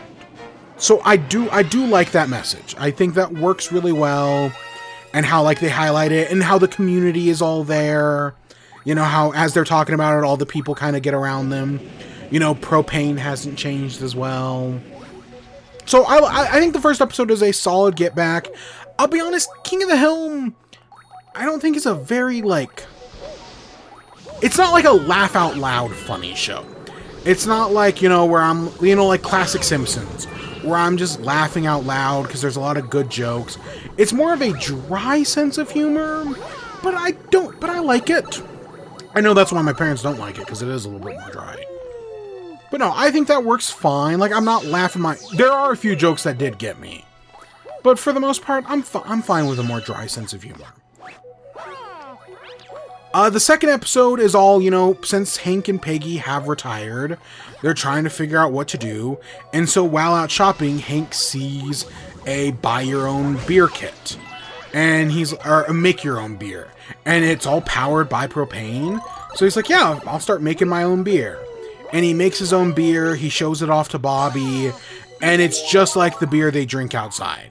It's very bland, it's very simple, and while all the guys like it out in the alley, Bobby and Joseph don't. Now, I definitely... making your own beer is definitely something I've thought about, because my parents have a fruit tree in front of their house, and I've always thought, like, you know, one year I'm going to, like, turn that fruit into like wine or beer or something. Mead, maybe. It's something I always think about every year. Like, one year I'm gonna... Because they've made jam with it, like, hundreds of times. But I'm like, one year I'm gonna make beer or wine or... I bet mead would probably be the easiest. And, you know, I get those videos on TikTok. So that's definitely something I've thought about. Because I know you can find, like, classes and videos online. It's way more accessible in the modern world. So I think that's a fun idea. Bobby, of course, you know, he tries the beer, he doesn't like it. So he's like, oh, well, there's a beer competition. They tell Hank to enter, and Bobby's going to enter as well with his own beer. So Bobby and Joseph make their own beer, whereas Hank, you know, is making his own with all the alley guys. I love that both Dale and Joseph go to try to sabotage the head judge. I thought that was very funny. You know, like father, like son. That was a great moment. But in the end, they make their beers, they go to the competition, and the judge is like, well, what's your beer story? And Hank tries to be like, oh, well, this is the feeling I'm going for. The judge doesn't like that. He tries to tell the story about his son, and the judge doesn't like that either. So they end up giving out on the competition. And, you know, throughout the entire thing, Peggy wants them to name the beer after her. And so in the end, you know, because they've been Bobby and Hank have been fighting the whole episode. In the end, they make up. They make the beer they wanted. Hank's beer is too bland. Bobby's is too fruity. But, you know, they get along in the end. Peggy mixes the two to finally get the beer that she wants. And yeah, I think it's a very solid episode. I liked it. And then episode 3 was all about Hank and Peggy are coming to Bobby's restaurant. But you know, Bobby's got the issue of his restaurant doesn't use propane, which of course pisses off Hank. And the charcoal they use, they're having trouble getting more of. Because, you know, their supplier went out of business. The new one won't sell to Bobby because he's not Japanese. Because, you know, it's a Japanese-German fusion restaurant. He's appropriating. The owner of the, you know, like their investor, their silent owner is Laotian. So, of course, he wants nothing to, he's, like, they can't use him. You do find out the guy who's, you know, they want to buy charcoal from is black. He's black Japanese. And that's a whole thing. Meanwhile, Bobby gets reported for cultural appropriation. And you expect, like, oh, it's a bunch of white people calling out Bobby for, you know, appropriating Japanese culture. No, they're German. And they call him out for, you know, not being Aryan German. Which is funny in its own way. But in the end, you know, he has to make this meal to show to his family, to show to, you know, the charcoal owner, the person who runs the charcoal shop, to the Germans who are, you know, feel like they're appropriating German culture. He makes them a meal. They all love it. Hank can admit that, you know what, he understands why Bobby did what he did. He's proud of his son. And yeah, it ends on a happy note. The whole B plot is they go to the George W. Bush Museum. And Dale's spouting all these crazy conspiracy theories. And everyone's like, oh yeah, this is way more interesting than anything the museum is showing. They're actually at the National Library. You know what I mean. And yeah, I literally just watched that episode like... Well, I mean, it was almost 2 hours ago now. But right before we started, I was finishing off the episode. And yeah, overall, the revival is exactly what I expected. I don't think it's anything outstanding. I don't think it's anything amazing. It is exactly what I wanted from King of the Hill. Nothing more, nothing less. I am perfectly satisfied with it. I'm glad they did a time skip. I wish less shows were afraid to explore a time skip. Like, what's the other one that came back recently? Where they didn't do a time skip? Phineas and Ferb. I liked the new Phineas and Ferb. We talked about it earlier in the year. I thought it was a pretty decent show. But I'm kind of disappointed they didn't do a time skip. I would have loved to have seen them on, like, their summer vacation home from college. That would have been fun. And I'm glad this show did a time skip. But it got me thinking. You know what I kind of wish? I wish The Simpsons had ended. Probably after, like, season 12...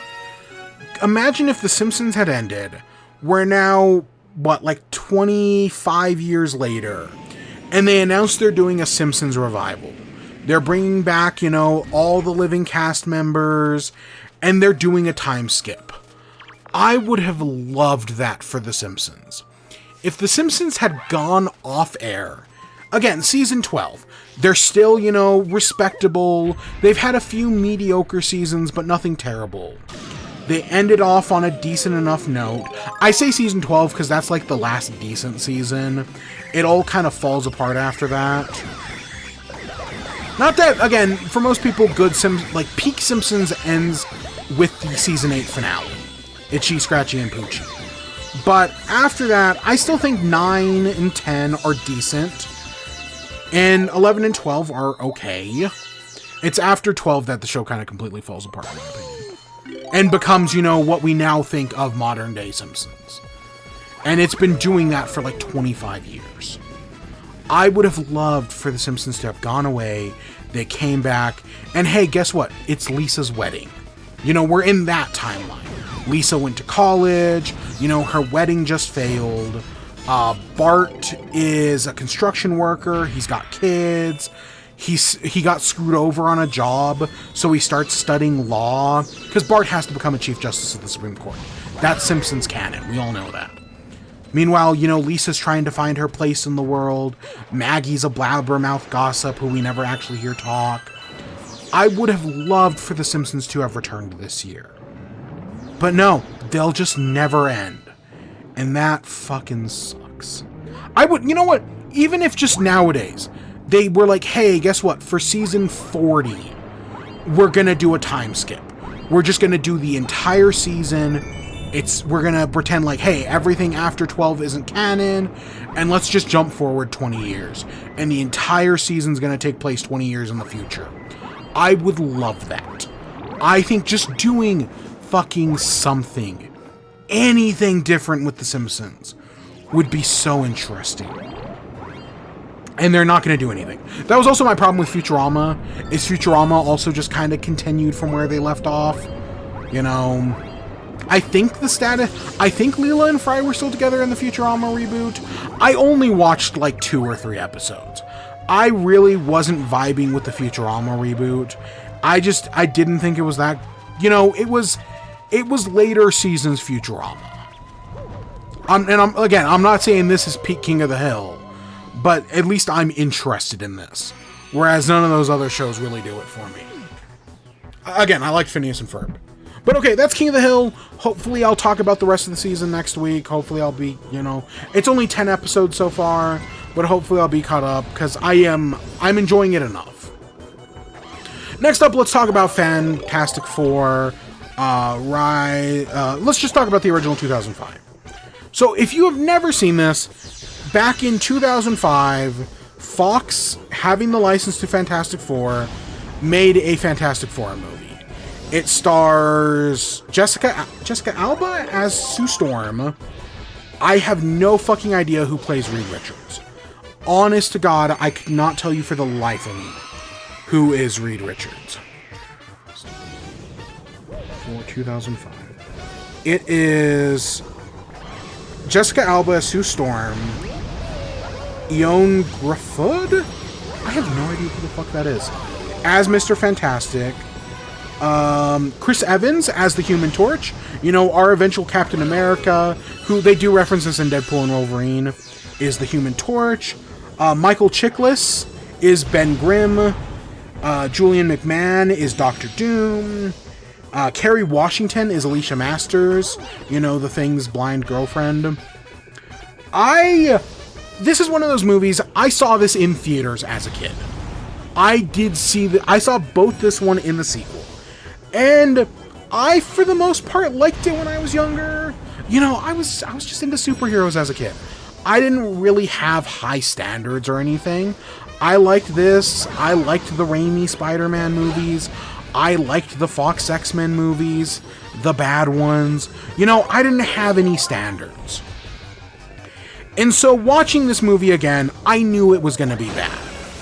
I knew it was going to be bad. I knew it was going to be dumb. You know, we just got a great Fantastic Four movie. So it's kind of like, you know, like, after I watched the 2025 Superman, and it was like, oh my god, we finally have a good Superman movie.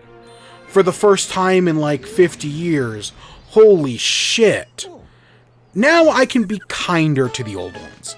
Because I was kind to Superman Returns. I really was. If Superman 2025 hadn't been good, I don't know how I would have felt about Superman Returns. I'm kind of feeling the same thing about this one.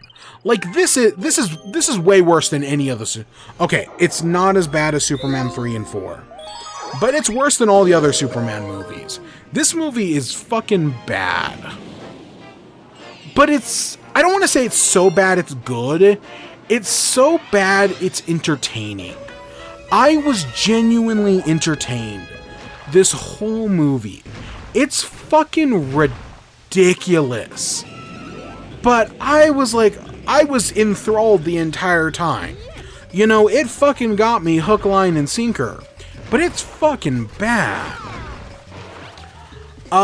Did I like anything? Like, genuinely like anything? I don't fucking know. I think they do a fine job with the... You know, when I think of, like, the comic book origin story, I think they do a fine enough job. It's interesting that they bring Victor Von Doom into it, that they're on his space station. But, like, you know, they get their powers. They do the weird thing where when they get back to Earth, they're not immediately, like, superheroes. Like, they make a joke out of Chris Evans telling Ben, like, oh my god, you've been horribly disfigured. But they're just, like, fucking with him. And it's only after that that he, like, starts to mutate, that Johnny lights on fire. And then, you know, the thing eventually runs away. And after he runs away, he goes to his girl. He goes to Yancey Street. And then he goes to his fiancée, because Ben Grimm is engaged. And the fiancée is like, oh, you're disgusting, Ben. I'd never be with someone like a monster like you. And then, so he goes to, you know, sulk on a bridge, potentially kill himself. Someone else tries to kill themselves. He stops it. They cause a car pile up. Then, Sue Storm, you know, the rest of the Fantastic Four show up. Because they've been looking for Ben. They need to get through this crowd. And they tell Sue Storm, like, oh, go invisible, sneak past everybody. But her invisibility doesn't affect her clothing, so they get Jessica Alba naked, just for fucking shits and giggles. That's something in both these movies. They get her naked, just for shits and giggles, because it's something the movie can do. Again, very much a product of its time, kinda gross, but god is this movie entertaining. But then eventually, you know, even though, you know, they turn her invisible so she can sneak past the crowd. And then Reed and Chris Evans are just kind of there. John later on in the movie, and then after that they're heroes. But Ben, his fiance, still finds him ugly and, you know, it annuls the engagement. Then he goes to pick up the ring, and it's actually like really sad that he can't even hold it. Mr. Fantastic gives this whole speech about I will do everything in my power to, you know, fix you, Ben, which is what I know from the comics. I guess that's what I'd say. I don't hate their portrayal of Reed Richards. I may not know the actor's name at all, but I don't hate his portrayal of Reed Richards.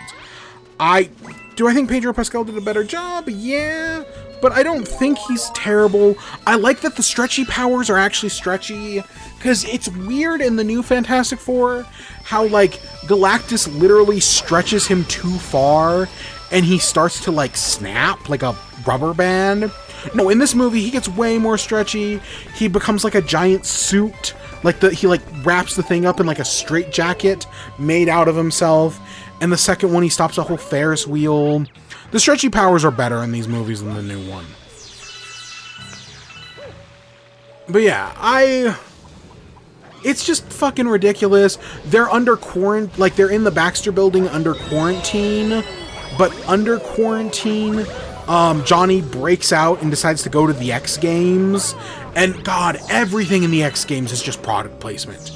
There's like 20 product placements. Burger King, Monster Energy, fucking just the X Games itself. Just a bunch of product placement in this one scene. The thing smashes up Johnny's car. They get in a fight. Eventually Ben gets convinced that like, oh, because Reed is like working himself to death, trying to fix Ben. So Sue comes in and is like, hey Reed, you need to take a break. You're literally killing yourself. The moment he takes a break, Von Doom goes to Ben and is like, hey look, Reed isn't working to cure you anymore. Then Ben goes in, is like, why aren't you working? And then tries to kill Reed. Tries to destroy the machine and everything. And then after that, Reed feels like such a failure that he uses the untested machine on himself. And almost, it like, you would think like, because he says like, hey, if the machine isn't perfect, it could potentially kill us. But no, it actually does like nothing to him. Like it makes him a little like loosey-goosey for a few minutes. And then everything's back to normal and it's fine a second later. So that was kind of weird. They do the Superman 2 thing where Ben gives up his powers to Victor. Like Victor steals his powers to make himself stronger. But then immediately, like 10 seconds later, he regrets it and goes and gets his powers back. like I said earlier, they give Victor powers, like he's turning into like metal, but he gets electricity powers, and you actually do get like a good moment where he like, his like board of directors is like trying to like fire him, so he pulls a Willem Dafoe and decides to kill them all first. And the first one he does, he like blows a hole through his chest, and I was like, okay, that was a cool scene. The Victor Von Doom is awful. Like, it's like McMahon is the late McMahon, because he did pass away earlier this year. I think he passed away earlier this year.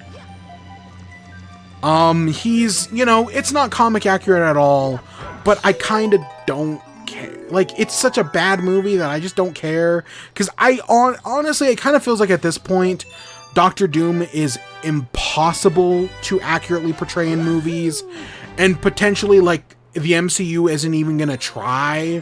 Like, they know they can't do him justice, so fuck it, let's get Tony Stark to be Doctor Doom, and a god-awful decision.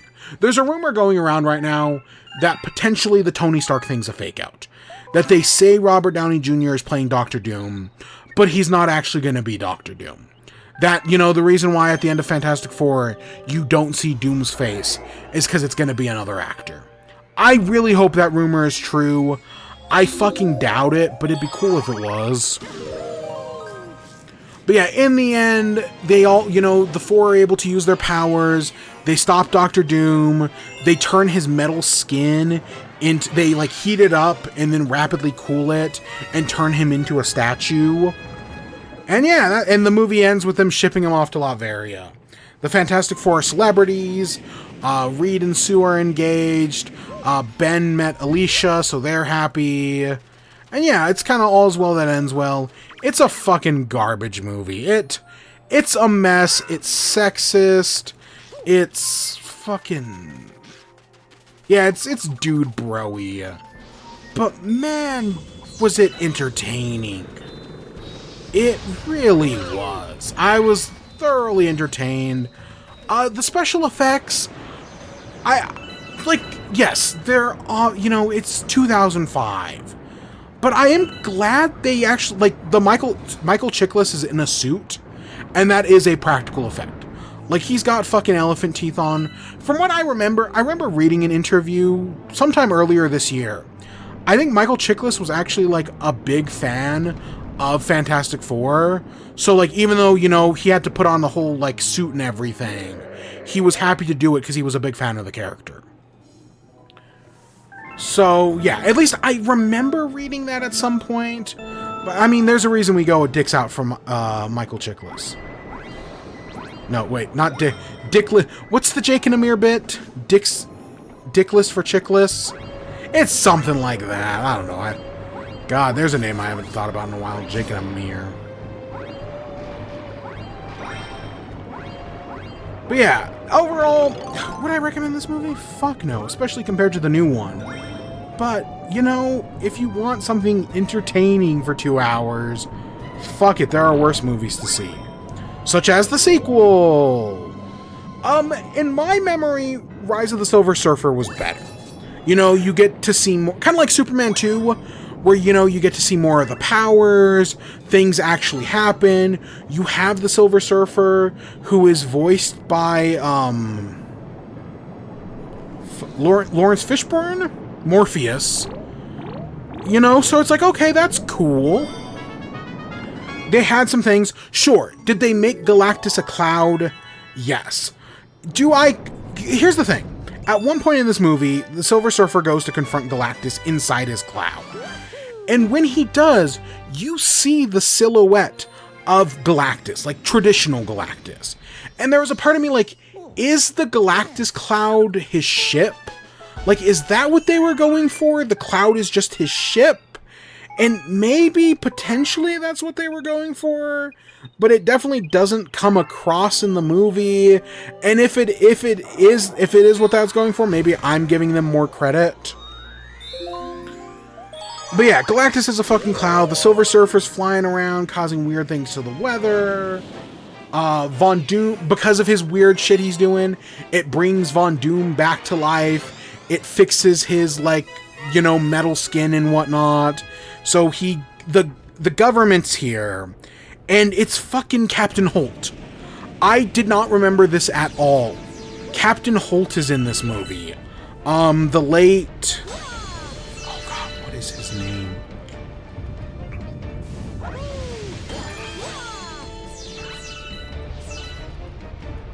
Captain Raymond Holt is played by Andre Brower. Okay, I knew it was Andre, I just couldn't remember the last name. The late Andre Brower plays Captain Holt. He plays a military agent in this movie. I guess originally, and I was hearing again from Kinda Funny, originally Andrew Brower's role in this movie was going to be Nick Fury. Originally they had wanted him to play Nick Fury, because this is a year before Iron Man came out. Of course, they have to like pay Marvel to use Nick Fury, and Fox didn't want to pay, so that's why they just made him some generic military guy. But yeah, he's in this, and he actually has like he's working with Reed. He does not like the Fantastic Four at all. He's a much bigger fan of Doom, and then Doom ends up murdering him. Because Doom's whole plot is that because he sees like all the power from the Surfer comes from the board. So Doom's whole plot is to try to steal it. Meanwhile, the Silver Surfer's just kind of fucking around until Galactus shows up. Like, at least in the new movie, you know, the Surfer comes down, heralds Galactus, and then goes back to like guide him. In this one, no, he's like making holes in the earth. And that's supposed to be like for Galactus's like cloud to enter the planet or something. Again, it's not really explained that well. The Silver Surfer has a fight with Johnny, and as a result of that fight, Johnny, anyone he touches of the Fantastic Four, they switch powers. That's, I think, a fun idea. Especially when you get to the end where Johnny takes everybody else's powers and uses them as like a Super Skrull style to fight Doom. I thought that was actually kind of cool. Like, I think that's a fun idea. And then I also love the moment when Ben and Johnny switch powers. Of course, they use when Johnny and Sue switch powers to make Sue naked again, because fuck. Movie hasn't gotten any less sexist. But, yeah, I like when Ben and Johnny switch powers. That was fun. I like how whenever they switch, they always struggle. But when Reed takes Johnny's powers, he, like, immediately knows what to do. Because, yeah, there's the whole plot in this is, at least in the setup, is that it's Reed and Sue's wedding. They're gonna get married. This is their 4th try. But every time they try, something goes wrong. They get interrupted by a villain or a world-ending event. This time it's the Surfer. They just can't get married. And they refuse to elope. Instead, it's got to be like this big TV spectacle. But in the end, you know, they defeat the Surfer with Doom's help. Sue talks to the Surfer because Sue reminds the Surfer of his wife, Shala Bal. So that makes him like understand humanity a little bit more, makes him regret his decisions so that he eventually turns on Galactus. And then in the end, you know, the day is saved. Doom is... They take the surfboard away from Doom and he just like falls in the ocean and that's kind of it. Like he doesn't get some like tragic death or, you know, some like big moment. No, he just falls into the ocean and disappears. And then Reed and Sue go to Japan and get married. And hey, it's all's well that ends well, I guess. It's just not... It's still kind of fun. Like, I still kind of found it entertaining. Like, it definitely had its, like, bad movie moments where I was like, yeah, this is bad, but I'm entertained. But it had less than the first one. Like, it's bad, but entertaining, but just not as bad and entertaining as the first one. This time, it's just bad and not entertaining. I think it has its moments. I'd still overall say it was, you know, I don't regret rewatching it. But yeah, it's not entirely great. They're both bad, and I wouldn't recommend either of them. But I don't regret watching either of them. Unlike Fan 4 which I will not be rewatching Fan 4 because fuck Fan 4-Stick. That one is just bad. That's not so bad it's good.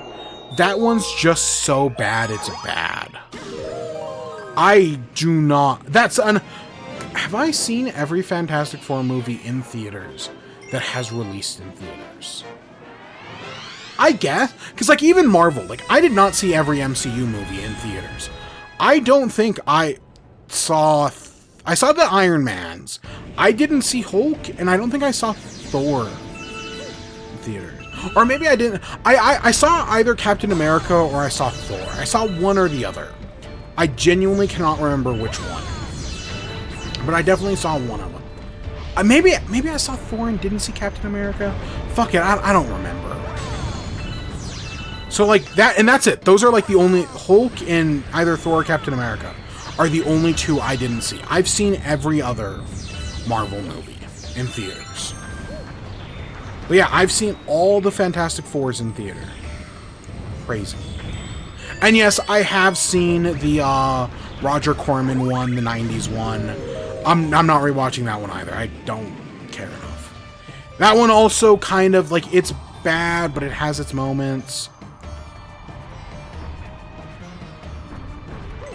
It was cool seeing the cast come back in this new one. You know, I love shit like that. But yeah, and I think that's all I gotta say about those. If I actually, like, had to, like, score them...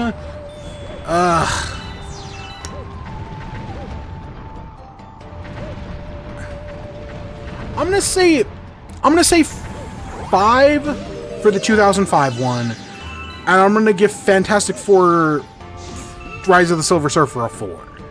Yeah, 5 and 4 seems about right. Let's go with that. Okay, let's move on. What videos games did I play?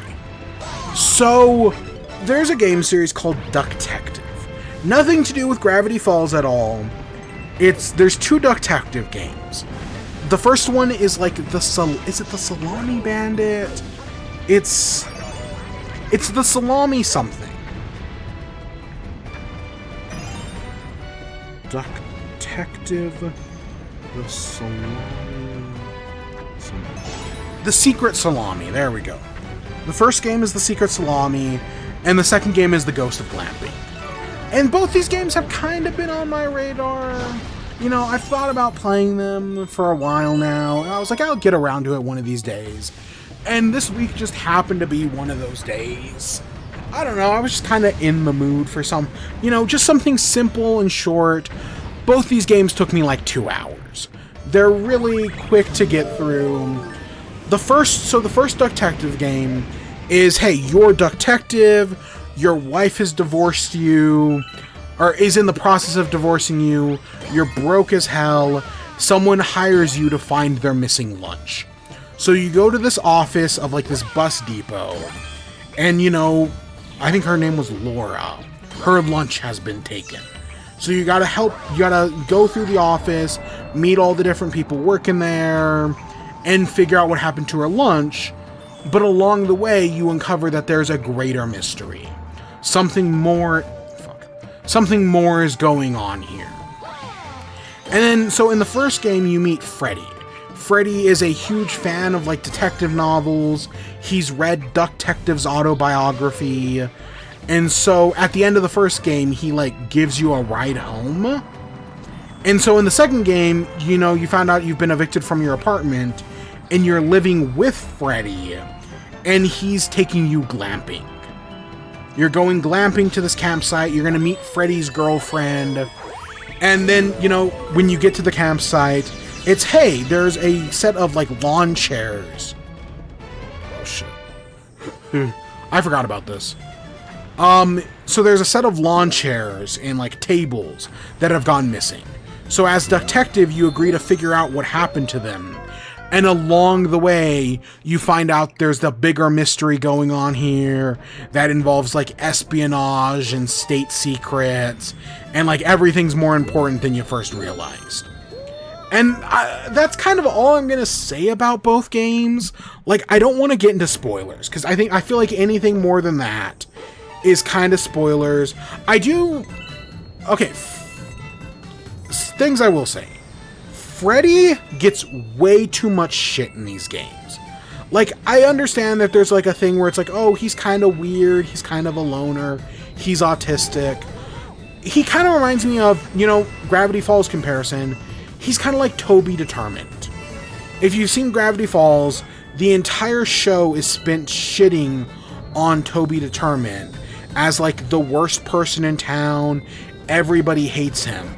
But like, he's done nothing wrong. He's just kind of a weird guy. Okay, admittedly, he is a little creepy and he is stalking Chandra Jimenez. Why the fuck do I remember that name? But like, Toby gets a lot of shit in Gravity Falls for no fucking reason. I feel the same way about Freddy here. Freddy gets a lot of shit in these games, and it's completely undeserved. He seems like a really nice, likable guy. Like, Ducktective is way worse a person. You know, he's addicted to bread, he's mooching all... Like, the first thing Freddy's girlfriend learns about Ducktective is how much of a mooch he is. That he's buying all this bread on their Uber Eats. And yeah, no, Freddy seems like a perfectly nice guy. He does have, like, a dick move in the second game, where he tries to, like, solve the case, and he exposes, like, all your clues and almost ruins everything. But I think he gets way too much shit. I think he's a lot... I found Freddy very likable, and I wish Ducktective would stop being such an asshole to him. So yeah, that's like that's my big takeaway from playing both games. Freddy gets way too much shit in these ones. Other things in these games, I think the developers are German? But yeah, I think the developers are German, which is interesting, because even though I think the game takes place in the modern world, I mean, they literally reference Pokemon Go in the second one. East and West Germany still exist. Like, the East and the West are at war with each other, and, like, there's a whole thing about, like, how it's illegal to bring goods from the West into the East. And, again, same thing in the second one with the state secrets and everything. I will say, between the two games, I liked the second one more. The first one, some of the conclusions you have to get to solve the mystery are kind of a little out there. Because how the game works, gameplay-wise, is you explore the office. And as you explore the office, you know, you talk to different people, you check out different things in the environment, and those give you words that you can then use in your notebook to, like, put the pieces together. So, like, one of the first things you'll do is you'll introduce yourself to all the different people, but they don't tell you their names, so you instead have to, like, figure out who is who.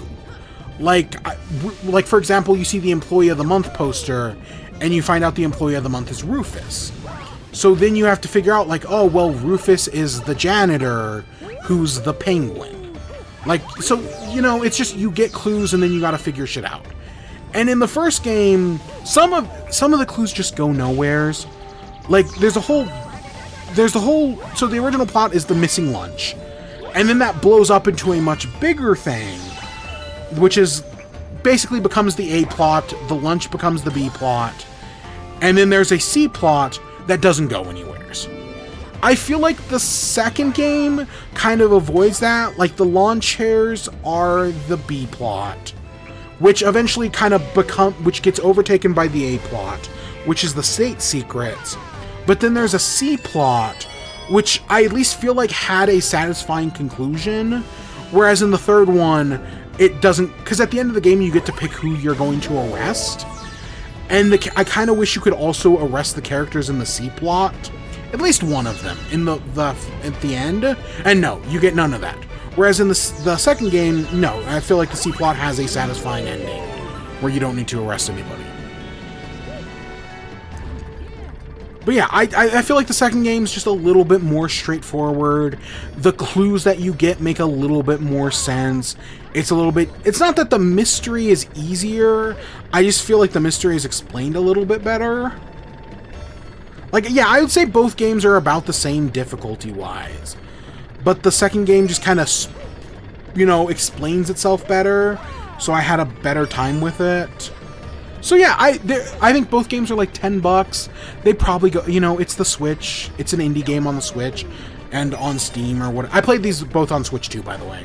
Not that there's a Switch 2 version, I just, you know, Backwards compatible. Which I say like I'm not playing on Switch 1 right now. Which, by the way, we're on Switch 1, we're not on Switch 2.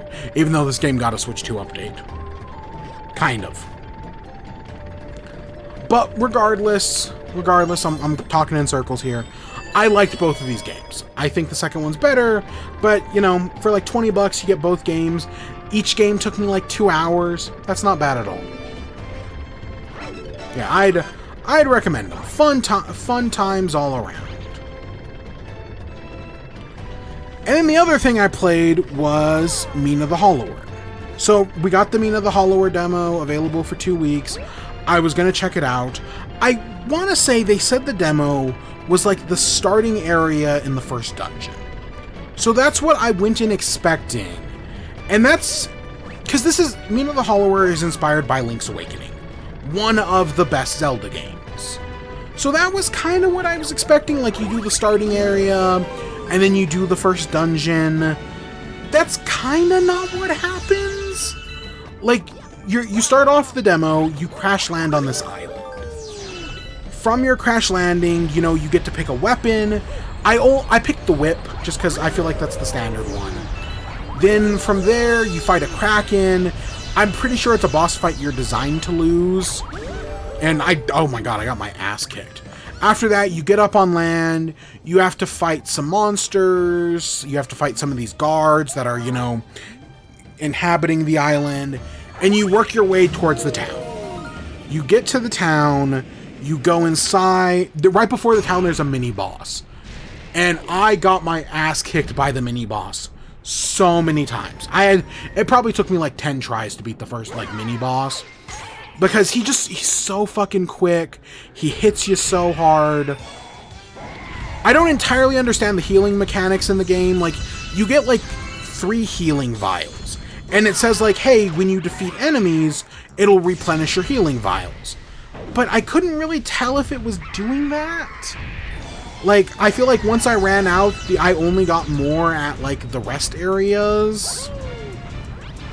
But I eventually, after losing all my money, I eventually beat the mini-boss. And then you get into town. You walk through town. I don't even know if there's an enemy to fight. You walk through town. You meet this Lionel guy who's like the head of... Because you're on this island. Because they're... The backstory is that Mina built these generators years ago. And now they're broken. So this Lionel guy has reached out to you to fix the generators. You go, you talk to him, and he's like, oh yeah, I'll meet you outside. You head outside, and I think he's supposed to be like a bat. There's this bat guy. He's an asshole to you. He's the first boss. You fight him. I think I beat him on my like second try. So there's a whole thing where when you jump in this game, you jump up, and then if you hold the jump button, you burrow underground. And you can move around underground for like a second or two. And that's how you fight these bosses. You go in, you hit them once, then you burrow yourself underground. You run away, then you repeat. You hit, it's hit and run, death by 1,000 cuts. At least that's how I did it.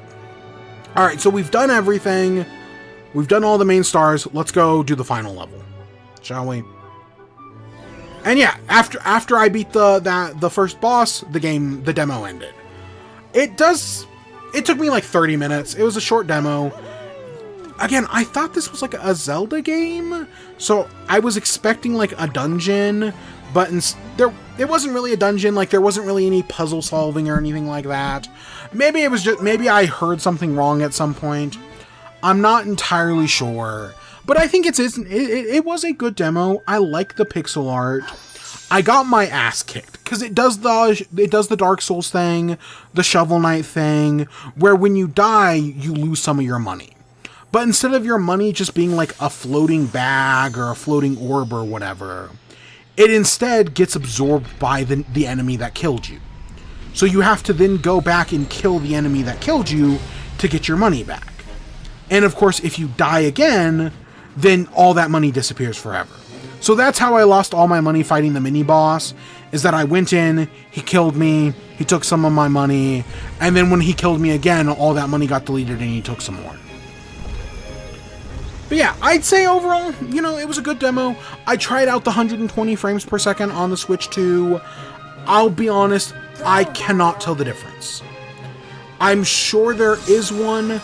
I cannot for the life of me tell you what it was. But I think the pixel art is good. There are definitely some things where it's like, okay, you know, it's pixel art. They can only do so much with what they have. So you got to tell, like, what's what you can do with what. But overall, you know, I'm excited for the full game. I know for people who kickstarted it, they said they're going to be sending out the survey soon-ish about if you want it on Switch, Switch 2, Xbox, PlayStation, PC. I'm going to get it on Switch 2, you know. Do I kind of want to play Shovel Knight again? Yes, because it's been a few years since I've played Shovel Knight. I'd be down to play it again. But I'm not in a rush or anything. Not like, I mean, it takes me, what, like 2 hours to play that game? I get through it quick enough. But yeah, that was the Mina of the Hollower demo. So that's basically all I've done this week.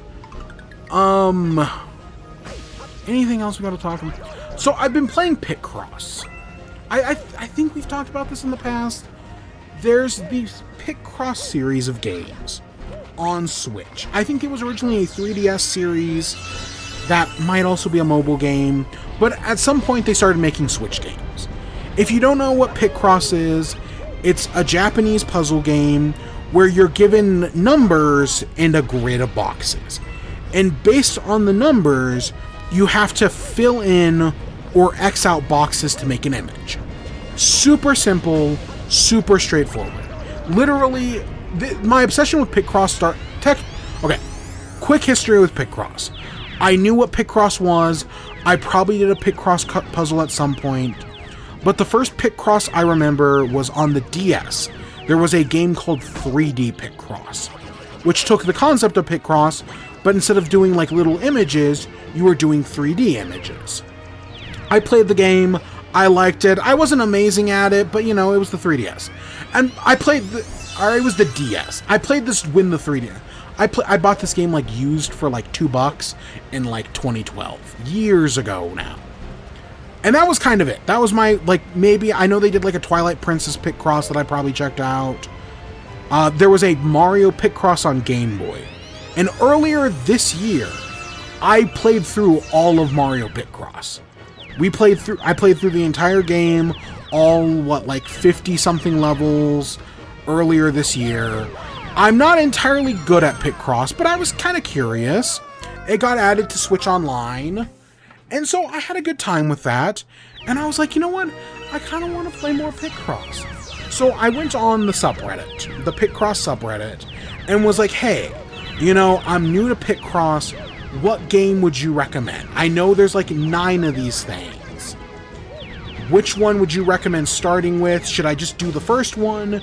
Should I do the most recent one? What would you recommend?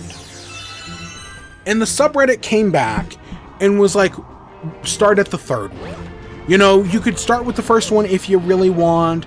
You could also, you know, there's nothing wrong with starting at the most recent. But the recommendation was the third one. That a lot of like the first 2 games, there's some quality of life features in the later ones that aren't in the first 2. Plus the third one was the one that introduced Color Picross. So I was like, okay, that sounds good. I picked up the third one. I think it was like $7. And yeah, I've been playing it ever since then. I want to be clear, I've been playing it in handheld only mode. Now that, you know, because did I tell the story? I must have. Earlier this year, I got a Switch Lite. A friend of mine, you know, with the Switch 2 coming out, they had a Switch Lite they didn't use anymore, and asked me if I wanted it. And I was like, you know what? Sure, I'll take a Switch Lite. Yeah, why not? So I've been playing, so the Switch Lite I have been using exclusively for smaller handheld games. Also like cozy gaming and whatnot. So, like, I wouldn't play, like, Splatoon on it. I wouldn't play a Mario game, a Pikmin game. No, this is for, like, Stitch, Picross. What other game? I have it right here. Let me see. What other games have I been playing on this? I have Picross. I put Balacho on it. I have Cookie Clicker on it. I have Game Boy Advanced from the Nintendo Switch Classics. I have Game Boy from the Nintendo Switch Classics. And I have Stitch. That's it. Those are the only games I have on this little thing. Oh, I put Mario Kart on it as well. I forgot about that. That's it. It's just cheap little cozy games. It's not, I'm not using this for anything major. Like, I wouldn't play Ducktective on this. This is just for stuff I can easily play, you know.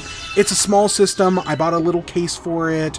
I have a screen protector that's on crooked. I fucking hate screen protectors, man. I cannot, and like, that's what I like. When I bought a screen protector for the Switch 2, I bought one with a guide. So that way I couldn't fuck up putting it on. Of course, I probably still could, but I luckily didn't.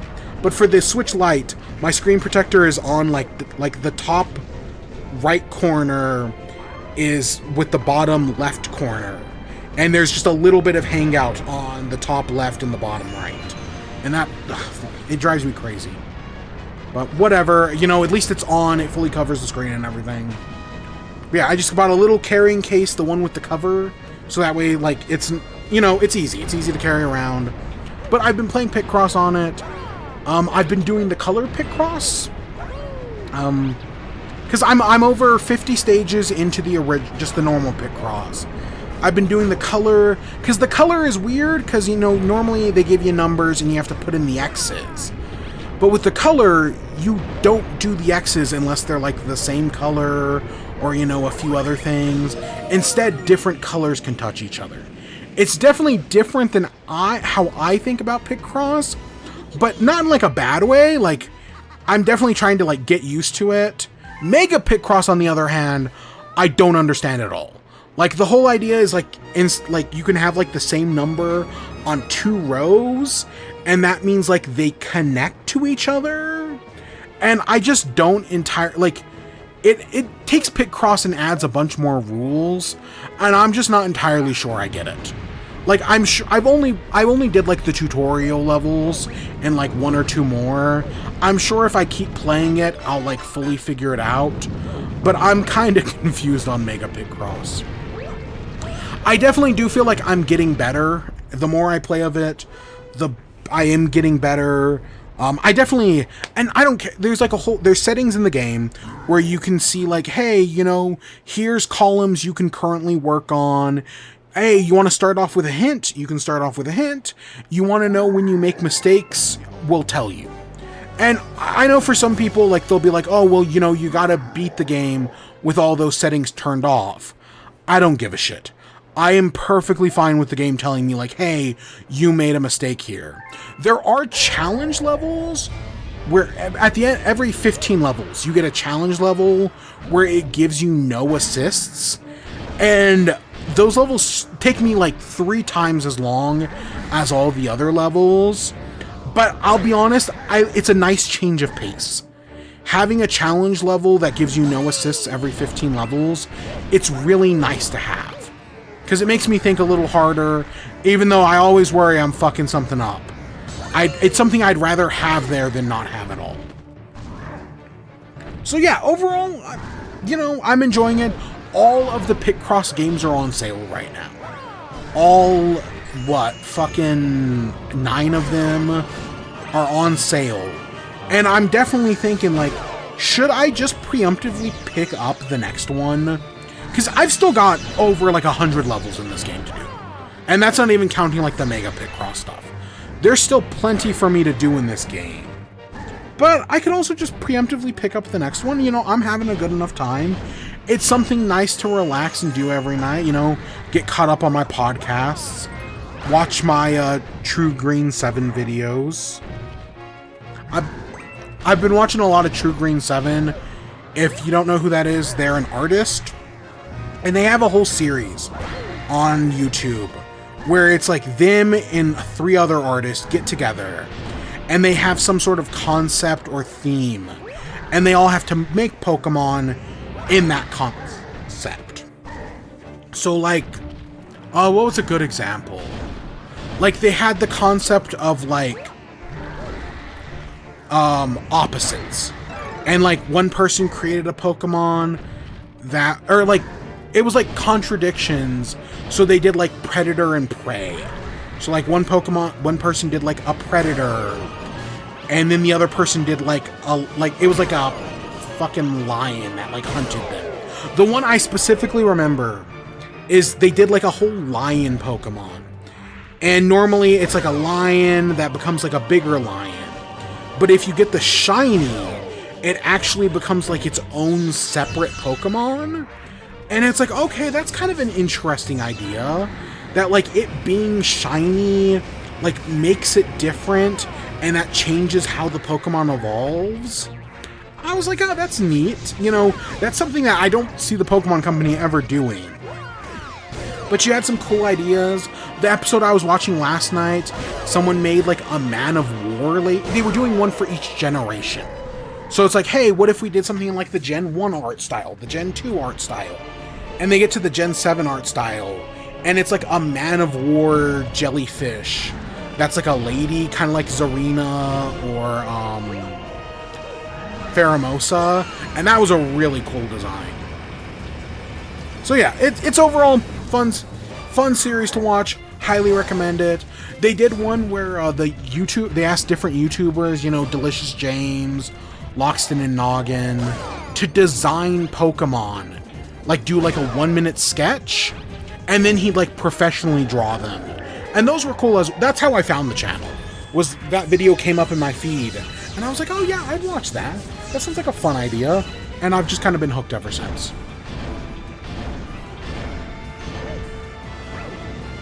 So that tells you what I'm watching on YouTube.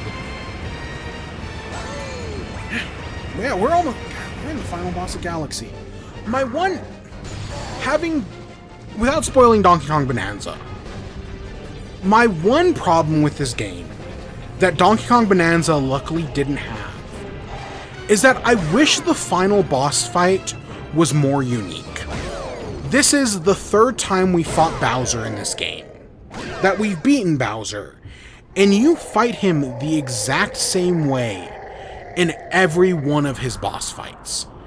I mean, yes, I don't think he rolled into a ball in the previous one, but like the whole spinning on his back, we've done that before. I kinda wish the final boss fight with Bowser was different. I wish they had, like, the previous 2 times is fine, but I wish by the 3rd time we fought him, it was different. It was more grand. Instead, it's just, hey, we're fighting Bowser again. I know Nintendo has their rule of 3s. I mean, we had to fight him 3 times here. You know, we had to hit him so many times. I understand. But I wish they had done something different. Because to be fair, that's a problem with Galaxy 2. That's a problem with Super Mario Odyssey, is that the Bowser boss fights are all the same. Luckily, Donkey Kong Bonanza didn't have that problem, and as a result, it has one of the best boss fights of any 2D platformer ever. Oh my god, the ending of Bonanza is so good. Without being any more specific than that.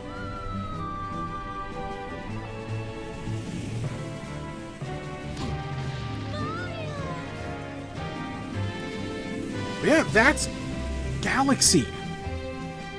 Man, okay, so some thoughts on Galaxy now that we've beaten it.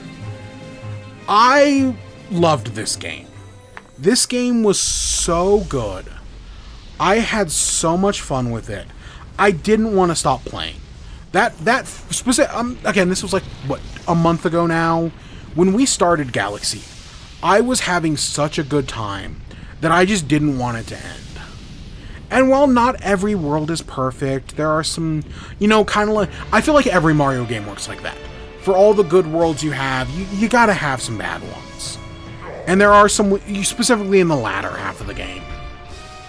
There are some weaker ones in the latter half. I honestly think some of the weaker levels in the second dome. I don't really care for Space Junk Galaxy. Same thing with Battle Brigade. I don't really care for either of those.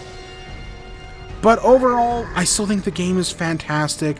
The music of Galaxy, the feelings of Galaxy, this ending here feels epic. I really enjoy this game. Is it better than Bonanza? I have no fucking idea. They're two games. The only thing they have in common is that they're platformers. Even the way they do platforming is very different. They're very different styles of games. But I think this game is amazing. I've said before, 2006? I think this game came out in 2006. Maybe 2007.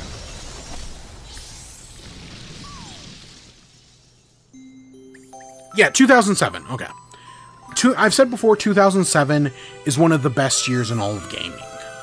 And Galaxy is one of the reasons why.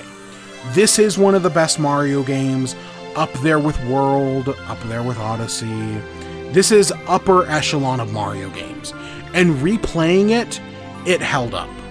It was nice to have, you know, an actual controller instead of having to use a stupid fucking Wiimote. It was nice to play this with a controller. I feel like the motion controls, not an issue at all. Being able to just recalibrate the stick, super easy, worked really well. We're going to be playing Galaxy 2, by the way. Maybe not next stream, but probably the stream after that. We're going to start Galaxy 2. And I'm kind of worried, because I'm going to pull out the Wii. We're going to play it on the original Wii, not the Wii U. And I'm kind of worried, because I don't love the Wiimote as a controller. But I wish they had ported Galaxy 2 to Switch. Oh my god, do I wish they had ported Galaxy 2 to Switch. Because I feel like this is a great port. Now, I know in the grand debate of Galaxy versus Galaxy 2, Galaxy 2 is the better game, but there's a certain magic to Galaxy 1 that a lot of people love. And that's kind of how I feel about it personally. I have not played Galaxy 2 since it released. So it's been many years. At least I don't think I have. It's been a long time. I'm going to go back into it for the first time in a while. And hopefully we have a great time. Maybe I'll enjoy Galaxy 2 more this time. But I've always been a Galaxy 1 guy. And I had a great time playing it.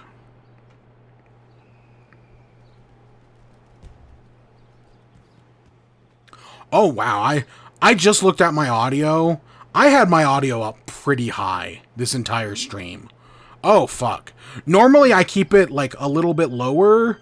Ooh, this stream might be completely fucked. I don't know. I don't know. Anti-Anonymous didn't complain about it in the beginning, so maybe we're fine. And I'm not going to change it now. I mean, I turn it up for Marble League anyways. But yeah, that's Galaxy, man. Great game. And I love the ending here. The entire galaxy being destroyed and a new one being created that, like, you know, now, look, Petey Piranha's there, the Hive is there. Everyone's back on, you know, Mario's world. I think that's great. I think it's a really good ending. And we didn't even touch Rosalina's storybook. You know, I've seen a lot of people say Galaxy has the best story of any Mario game, and I kind of agree. Because unlike Mario Odyssey, I feel like Galaxy fulfills its ending. Galaxy has a satisfying ending, whereas Mario Odyssey just kind of ends. Plot-wise. I'm talking, like, I love Odyssey, but it spends the entire game setting something up. Welcome, new Galaxy! Yeah. Mario Odyssey spends the entire game setting something up. And clearly, we know from the art book, the developers clearly thought about it. But when push came to shove, they didn't do it, and that kind of sucks. So, we'll see. But yeah, that's it. That's all I got. I know normally I do skip through the credit, or normally we sit through the credits. I'm good. We're gonna skip on to Marble League. We've still got so much to do, and I still gotta eat dinner. It's almost, you know, I gotta get something before all the places close, if I'm even doing something tonight. So let me switch over. Let me pull up Marble, because we got 3 events tonight. And one of them is a showdown.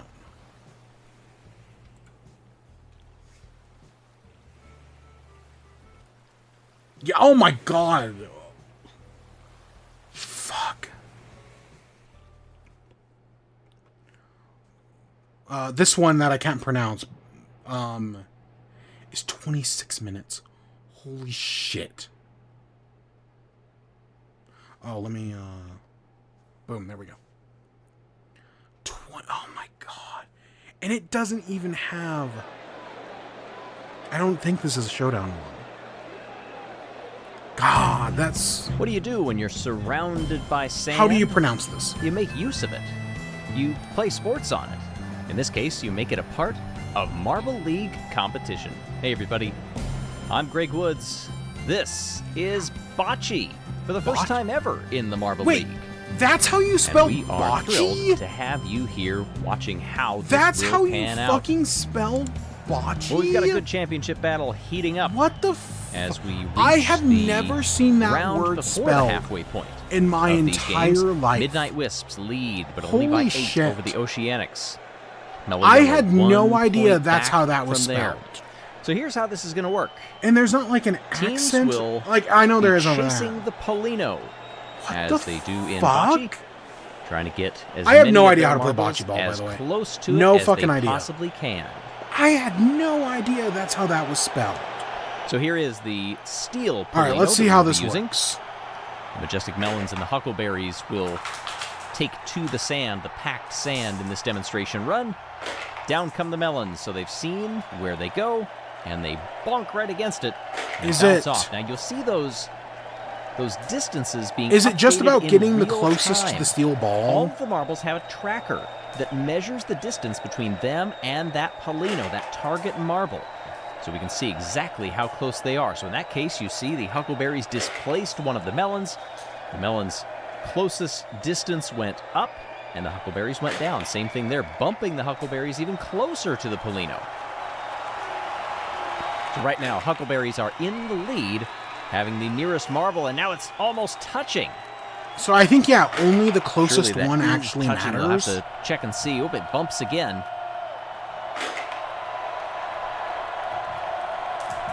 And it continues over the course of this demo run. That line of marbles stacking up behind. And I think that's it. Oh, I gotta open a Pokemon pack. So from center to center, you see So they released the new arts for Ho-Ho the and Lugia. Huckleberries, the lower number. I got They get the win. both of the cards. Oh, Rangers and Midnight The Wisps will get us immersive started in arts actual competition before here the as new Polino art. So meanders I over got to both. the So even though, near I side didn't get the ever so EV, slightly of I center. didn't get Oh, the Rangers fucking first one toss, before that. 30.28. The extra Shout dimensional. out to Anna I got Cameron. both the immersives art in Midnight this new Wisps. set. As a when they Rangers' didn't have second art. marble. And then, of Knocks course, they the added the Wisps art last wayward. night. Or 2 days ago. 15 to 20. Whatever. I think it's funny either way. A hard on-the-nose hit for the Wisps that time doesn't get them any closer. I'm But gonna nice guess, strategy since for the there's Rangers, heats, chipping one we're out going to get a for the lot of Wisps. heats, and that's And why putting this three takes of so theirs right long. up against it, and that also Holy backfires shit. for the Wisps. Now they've nudged one even closer for the O'Rangers, and they continue Wow. knocking the Wisps away. This is exactly how some played bocce. Is They're not is just every trying to get team going to have to closest, fight they're trying to every knock their team? competitors away. Oh, I got the full art That spinner final rack. marble Oh, that's a nice looking should card. just about seal it here. And I got Unless a they normal can throw spinner a rack. dagger in, and they do. Oh, but it's too close. Wow. Just My barely goodness. the Rangers took it. Yeah, is this like a giant 10-9 tournament? to 11-9. All right, here we are. Rangers We're up. Advance. This goes to show you it is not over until the last marble is rolled. Mellow Yellow gets us started with a thwack against the Polino. 35-9-2. Here comes Galactic. They're going to whiz by. Ooh, that's bad. Yeah, we got far out from there. Mellow Yellow also opting for that high line. Didn't work for Galactic, and it didn't work for Mellow Yellow there either. This is a much better roll for Galactic, but unfortunately That they bump helped them out. Mellow Yellow even closer to the target. Putting up that wall. And They're in some ways, blocking you us can out. almost see this We are like in trouble curling. here. In terms of strategy, you can put some marbles Yeah, down we're in front trouble. and protect your lead. Oh, shit. And either force the other team to curl around or have to run into you and risk knocking you ever closer. Galactic trying to come with some Oh, heat. shit. And they've had two marbles roll I think we've right got on by. one more. Much more measured by Mellow Yellow. Come on. Galactic going to continue Go that in, strategy. break them Yes, up. They do, creating Nope, chaos. But that's it. Unfortunately, All right, it we're does the already opposite. out. Fuck. 15-4-3 to a 46-5-2. That was a bad show. Trouncing by Mellow Just Yellow. a They will move on. I mean, they only had 2 good hits from them, Oceanics and the but those 2 Bumblebees hits were better than our 2 will be hits. chasing this shot. Every other one just went flying by. That sucked. Oceanics first up. That sucked. Not a bad hit on that one. Yeah, we were When you're both using just a going steel high. Polino like this, you can't hit it super hard because it will ricochet you backwards. And I think the teams are starting to realize that. Oceanics get out of sorts there and knock one of their marbles to the side. And that was a dead-on roll by Bumblebees, but they're still not closest. Now they are. Nope, now they're not. It rolls right up against it. 8.81 is Yeah, the they're closest not doing here. They continue to reset, do the Oceanics. Settling in very nicely. A team in second place in the standings compared to the Bumblebees down in 13th. The Bees are yet to medal. Yeah, the Bumblebees have Oh, the not Oceanics, been an doing unfortunate well chip this right season. there. Spreads 3 of their marbles out, and that opens the door on the last throw. Bumblebees get it. They sneak right in through the open door. One But they took it in the Oceanics end. mistake. And it just illustrates how fine the margins are in this particular event. You can have it. You can have 2, 3 marbles closer. You make one wrong move or your opponent makes one incredible throw, and that can change the trajectory of the medal race. Balls of Chaos. Very measured for them. Rolling right up against it and getting some help from the Blackjacks, nearly touching. They are now 9.13 for the distance compared to 30.62. Now they're bumped right up against it. Clever move there by Balls of Chaos, almost putting a guard down. Blackjacks try to move behind the Polino. If the front is sealed, they're going to try to angle one of their ricochets around back, but it did not work. Final chance for the Blackjacks. They had to throw everything they had at it, and it didn't work. They went right through the opening, and Balls of Chaos aren't even going to risk it. There. They roll down to the near side. They don't want to take a chance. 8-5-0 to 18. Balls of Chaos, a team down in 15th in the standings. It was only last event that they finally got off of last place. They are moving on. See, I gotta remember, everything's starting to close now. Snowballs, Raspberry Racers now as the Polino comes to the near side of center. They're closed. They're closed. Snowballs didn't quite have They're the speed open, down in but that. I don't really know what A them. team that has won a silver Just and did a win bronze. one. They're sitting in 7th in the standings compared to the Racers all the way up in 4th. Their only medals, they have 2 of them, they're both gold.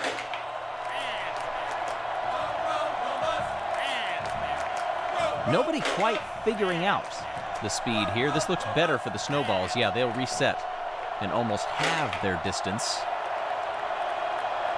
But the Racers say, I'll follow your line. Can the Snowballs do the same? No, they go near side. Yeah, and no, it nobody's. bounces off the Polino and sends them over to the wall. Raspberry Racers they're all displace, kinda but far stay out. closest. Last chance for the Oh, Snowballs. They wow. take the lead, so now last chance for the Racers. And it's not enough. Nope. They really went down to that Snowballs final at throw. the last. 42-47 to a 65-07. I don't hate this idea. Right, of just Here in them. Heat I like 5. it more than like curling or bowling, Snowballs are moving on. where it's about getting Green close to that Ducks specific and the target. Cobalts. 2 teams I do in wonder, the as someone who knows half nothing of about the order. bocce Green ball, Ducks sitting right at the I halfway would be point curious, in like, 8th, Cobalts in 12th. what if, like, how does it change if you count all the players, Like, if it's not just the closest, throws for each team. but if everything, I think like curling, where it's like, okay, you want to get close to the center, but if you get in the outer rings, you can still get points. Like, what if you add up all the members? Like, that green duck way back there would just be awful to have. Green ducks get slightly closer, but still nobody able to pinpoint on the Polino. This is looking better on line, but not on speed. Almost identical to the first one of the green ducks that blew past. Cobalts are going to do the same. Yeah, everybody. Those first 2 rounds were kind of wild. Because everybody was, right on target. They were all hitting close. And then since then, it's been a lot of misses. And this one, I think, is the worst of them all. 101.88 is the winning score in this heat. Yeah, that's wild from the Cobalts. You don't get extra if you are touching the Polino. You just have to beat the other team. Because this is a heat, this is a tournament-style format. You gotta move on, and that's the main thing. No style points yet. Speeders send out the first marble. Shout out to Caleb Hammond, team owner for the Savage Speeders as well. Not great for either team here. In fact, Limers almost go all the way to the back wall. Speeders find the Polino with too much speed, knock them there off to the edge.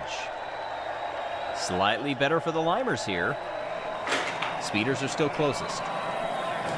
And that's much closer. There you go. There's a triple digits down to double. It's 30-15. And the Limers knock them sideways. 22-5-6 now to a 28-5-2. Speeders can't respond there. Limers looking to better. Strategy, knock that closest speeder away. Savage Speeders' final chance. It's not going to happen. Limers need to play it safe here. They don't. They knock their closest marble away, still get it, somehow though. manage to keep that closest distance. Whew. Team in last place in the overall standings. Just got through there, but with a scare. Team Momo and the Pinkies coming up here in Heat 8, the final heat of this 16-team competition. Momo gives first chase to the Polino. Momo gave first chase to the Polino, and Pinkies did not better it. To the back wall goes Momo that time. 1 bronze medal to their name. The Pinkies down in 14th. They have not medaled yet. Everybody way too long through these opening 5 marbles. Not that time. Pinkies, like a heat-seeking missile, bounce right off the nose of the Polino. 2090 to 210. Pinkies still holding on. Final chance for Momo. And they miss. No. Yeah. Pinkies just need to chuck this one whichever way they want. They do. All that mattered. And they will move on easily. 2090 to 223, 3-5.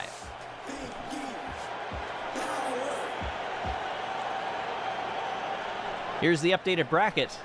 We have eliminated half the teams. Yeah. We move on to the final 8.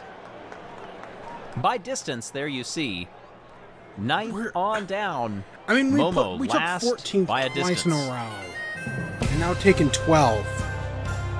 Well, if you are missing the thrill of competition in between the events, then check out the Skyway Chase. Also, set. this is our halfway Keep that event, competition right? alive There's in the 16 comfort events. Of your house. So this event 8, this Ready for the would be our quarterfinals halfway here. point. The Rangers and Mellow Yellow. Down goes the Polino.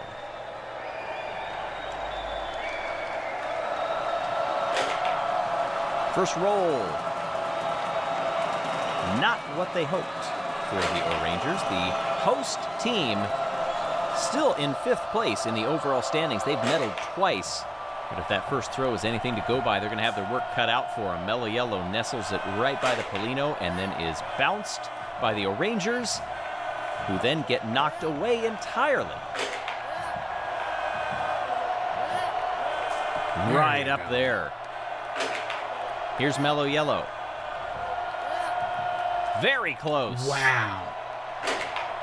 I wonder, where do they specifically measure? Crafty by the O-Rangers, Hey, knocking it's the a end of that fucking- line. What's it And called? it moves the closest Mellow Yellow away, but they are not deterred. Right up That's in what- there. Where the pendulum? Tarako Where, tries the same the thing, swinging can't balls, get it to work. they literally Final used shot. that Mellow Yellow just and needs took to out the send Mellow it Yellow. sideways. And then they just They avoid all Mellow Yellow contact plugged up the spot and again. managed to hold on. I wonder where 8, they 9, measure the 6 marble in a from. good back and forth. Because, like, even if you're touching, that's still only so close. Second quarterfinal with the Bumblebees and the Balls of Chaos. Like I said, 13th and 15th in the standings. Neither one has medaled yet. Getting through this round puts one of them so close to finding that first medal of these games. And they will have done it in the first half as well of the 2025 Marble League. Bumblebees hold the lead, but not with a shot like that. The first one was good. Balls of Chaos trying to get that one. Very nearly tied between them. We're down to the tenths and hundredths. Trying the subtle approach there, moving around the outside. Balls of Chaos get a curl on that final roll, and they now lead. 33-11, 35-3-4. Couple of shots remaining. Balls of Chaos steering wide. Last chance for the Bumblebees. Dead down the middle, off the Polino, and not close. No. Balls of Chaos play this one safe, and they will move on. So near between them. The chance for a medal is still alive. Snowballs, Cobalts, and that's their target.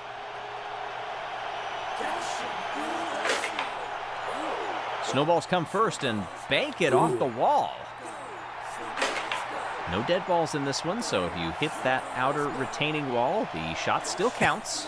And yeah, and that's even worse.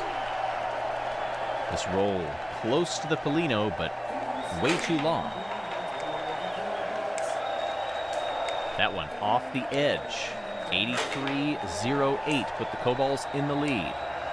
Snowballs need to get closer with these shots.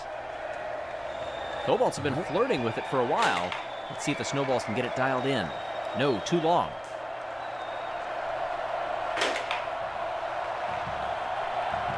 It's like some of these teams are so accurate. Final shot. And then you get stuff like Force this. them otherwise. No. And I guess it's just Way what the off for Rangers the are good Snowballs. at. Cobalts can take it easy on this one. In fact, Even though better they it. just lost. And they'll move on out of the quarterfinals. Yeah, that's 83-68 a to wild one. 116-80. One silver medal I mean, have the good Cobalts. for the Cobalts, I And they guess. add to the medal total here. Limers and the Pinkies in our final quarterfinal. And that is a very centered target. Limers go straight down the pipe. Too far.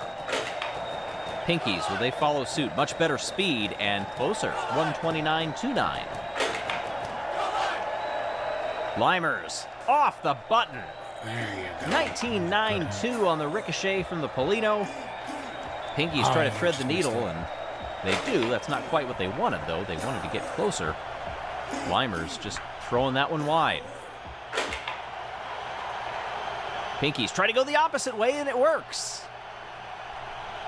They are not closest, however. Whoa, crafty there from the Limers. A double ricochet displaces the closest Pinky until that shot. Now the Limers are down to their last throw, and it doesn't go well. No. A bad bounce on the release from the ramp.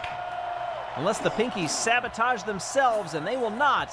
No. The Pinkies are moving on. All right, here we are, final four. Again, you can have this lead. You can have the closest marble built up through multiple throws. But one roll can change everything. Our hosts get 5th. Bumblebees, Limers, and Snowballs down to 8th. So are they going to do... They're doing Ready for the semifinals. semifinal. But then are they going to do a Mellow third Yellow, place? Our third place team. Or are they just going by Balls closest? of Chaos, 15th. Mellow Yellow will start us off. Safe. Our Balls of Chaos just going to go all out here. Well, that throw sure seems like it. 408 is their closest. Mellow Yellow continue to work their way nearer to that Polino. Balls of Chaos, they're going to say, all right, we tried the bottom, now let's try the top side. They are closer. Mellow Yellow setting up that defensive wall. Balls of Chaos charge right through. They do get closer than they were, but Mellow Yellow still holds the lead until that shot. Mistake from Mellow Yellow sends Balls of Chaos closer, 71 to 125. Mellow Yellow, final chance, and they're not going to do it. Nope. Balls of Chaos. It would be quite chaotic if they knocked their own marble out, but they're not going to do it. Balls of Chaos survive and make the final. And now one of the two teams here is going right. But I don't think either of these two teams have Excellent medaled. stuff. Cobalts And they both the Pinkies desperately want coming one. up next. No, maybe the Cobalts did get one medal. Who will join the 15th I want to place say they team actually did in win the one. Never mind. Final. The Pinkies Will it haven't, be though. The 14th place team or the 12th? Great stuff. This is why we compete. You never know. And that's a good duel on the first throws for the Pinkies. I mean, and the already Cobalts. one of them's getting third. Very little between them. Cobalt's second throw. Because all they had to beat was like Too long. 125, and they Pinkies both hold the have. lead. Their second marble knocks them closer. 32-7-9 now for the Pinkies. Cobalt's response almost dead Oh, on the that's Polino. oh, that was 13-5-3. perfect. Just a nice slow Pinkies roll to get him knocked them in, even closer. and that was also a good roll, but that helped the Touching Cobalts. the target now. Cobalts play it safe on that one. Pinkies are going to have to create some chaos. It might take a direct hit. Need a lot more Nope. speed than that on a direct hit. Cobalts throw it by with their last shot. It all comes down to the Pinkies. Last throw, and it will not do it. Cobalts advance. Single digits.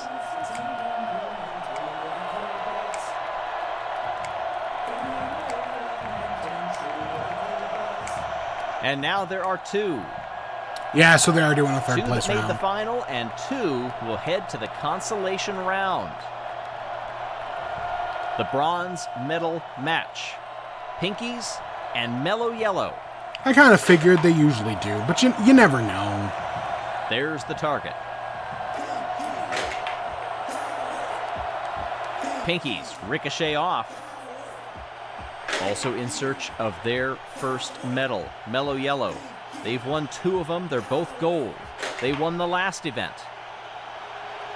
And they are 1 point behind second place Oceanics in the standings. That is going to change with the Oceanics early elimination.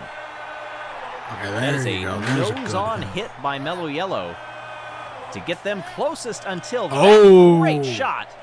by the Yeah, that Pinkies was that sparked them out perfect.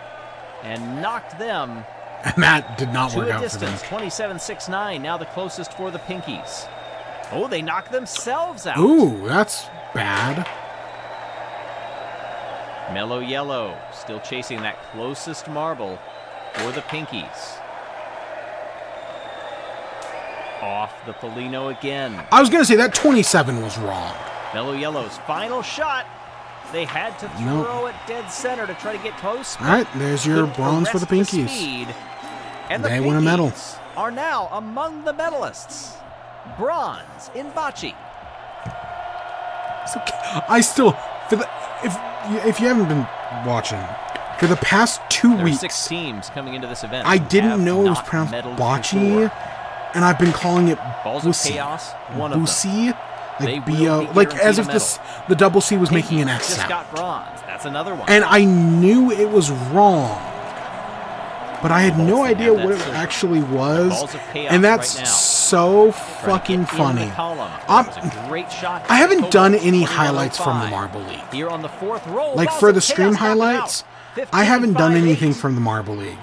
And ever since the qualifiers, I've been like, I They should. try for a ricochet on I that should one. It do does Marble League increase highlights. the distance between the target ball and balls of chaos. But, you know, But look that at might that. have to be one.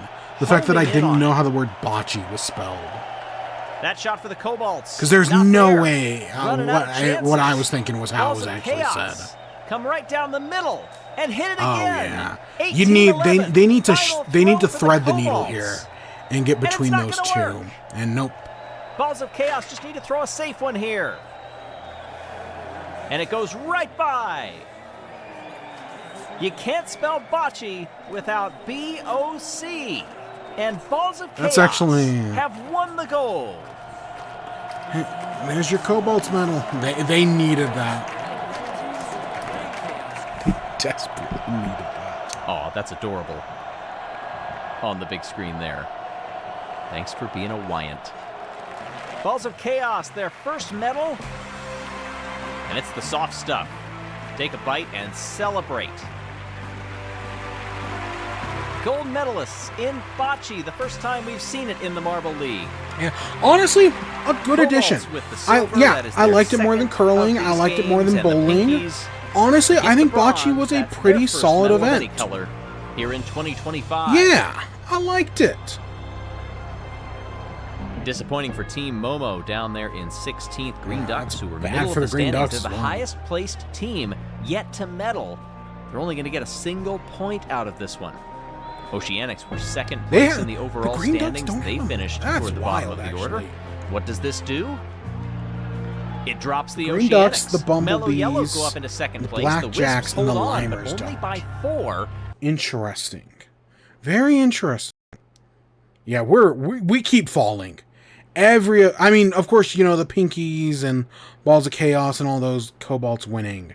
That did not help us at all.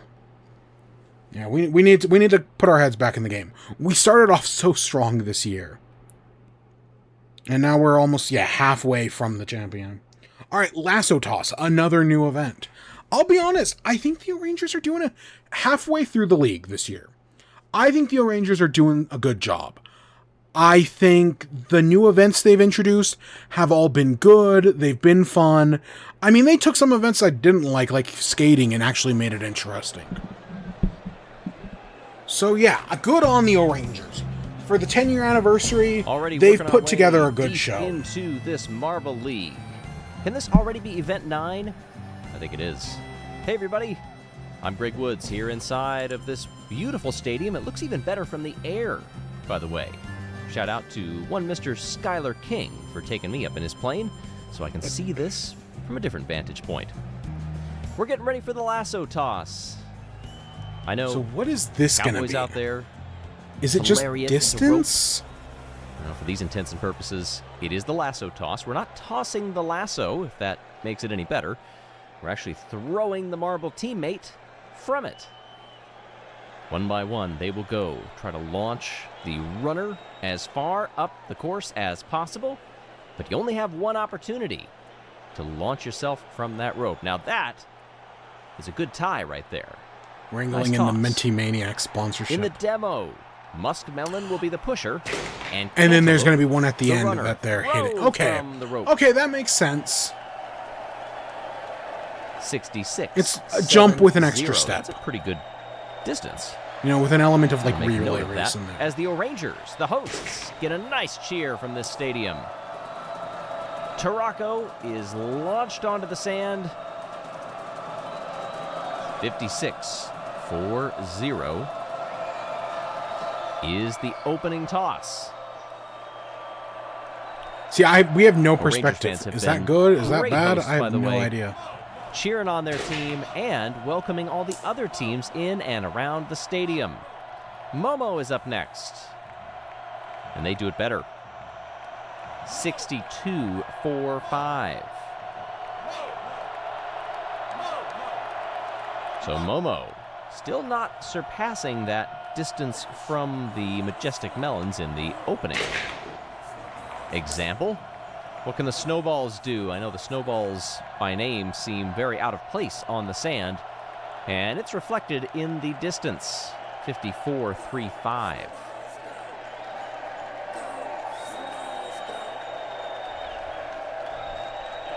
The Blackjacks. Shout out to Majestic Circus. One of the Blackjacks. And they're going to need those extra rolls, and they won't get it. Back in that 55 range. It's not last, but it's only one spot above for the team that is down in 11th in the standings.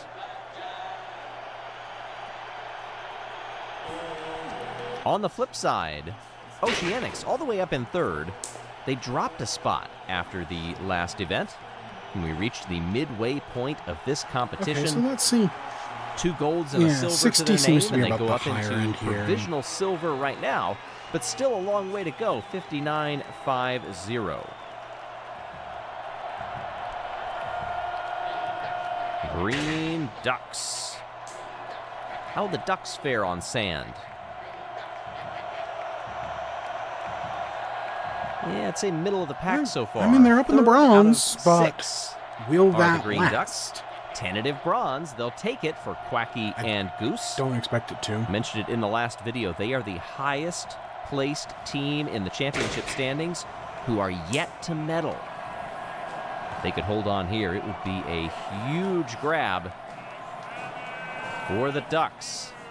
Savage Speeders, a disappointing 6th out of 7 so far, just 55.10. Nearly 7.5 off from the leaders. It is still Team Momo, by the way, at a 62.45.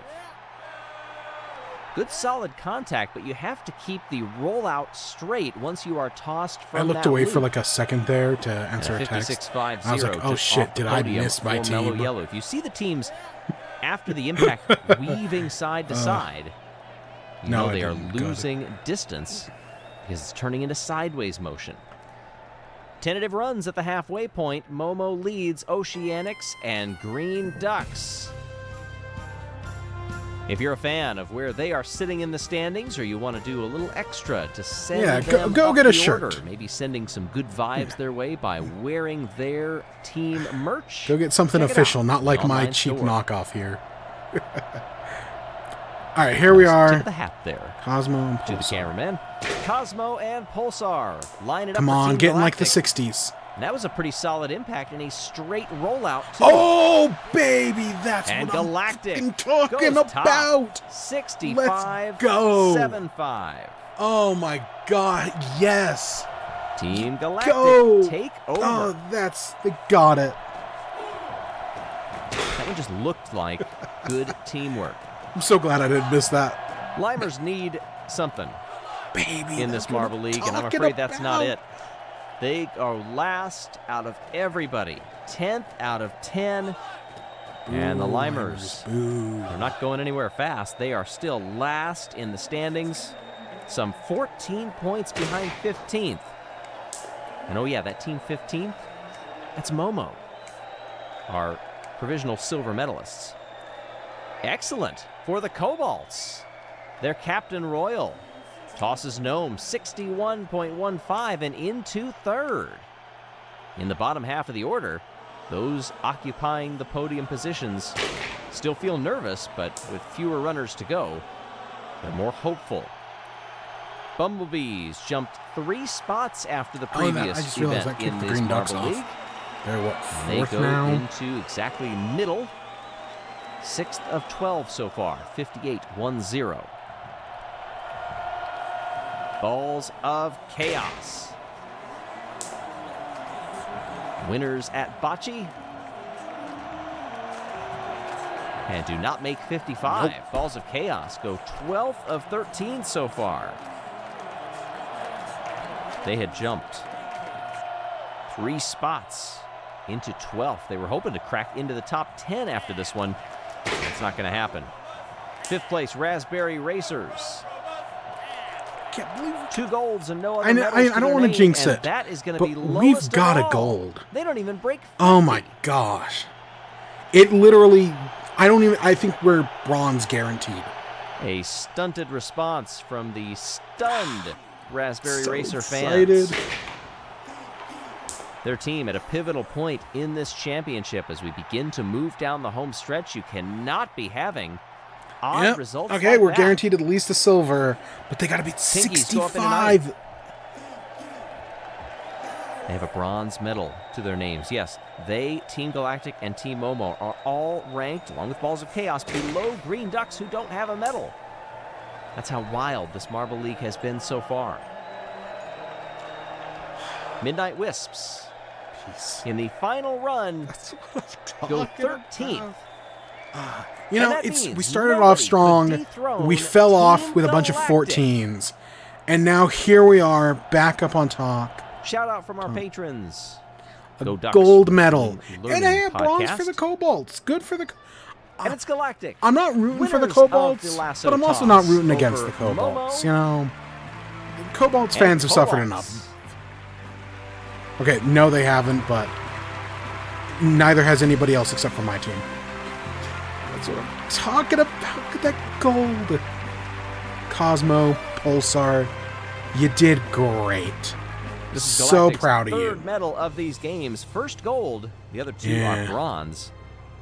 And even with Two those bronze two and a bronze, they were gold. sitting in 14th in the standings. Momo was in talking 15th. about. Cobalt's in 8th. It's not going to save us, but it'll help a lot. What a way to be resurgent and perhaps start off. I mean, the that'll second move us half of up the 2025 to the top Marble 10 League at least. in style.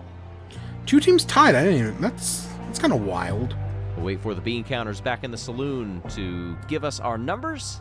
And here Yes, they are. 7. 2 points. Gold is the medals gap. are Mellow so Yellow takes over the valuable top in spot these over games. Midnight Wisps, who are Oh themselves my a point gosh, ahead. they are...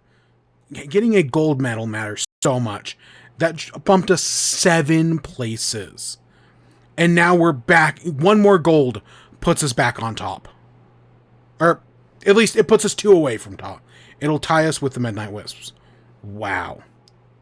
And look at the Kobolds used to be like down here. And now a bronze and 2 silvers later. Holy shit. Yeah. Maybe I will have to start shitting on the Kobolds. Alright, we got one more, because, you know, for once we're actually doing 3 events, we got block pushing, which also has a showdown in it.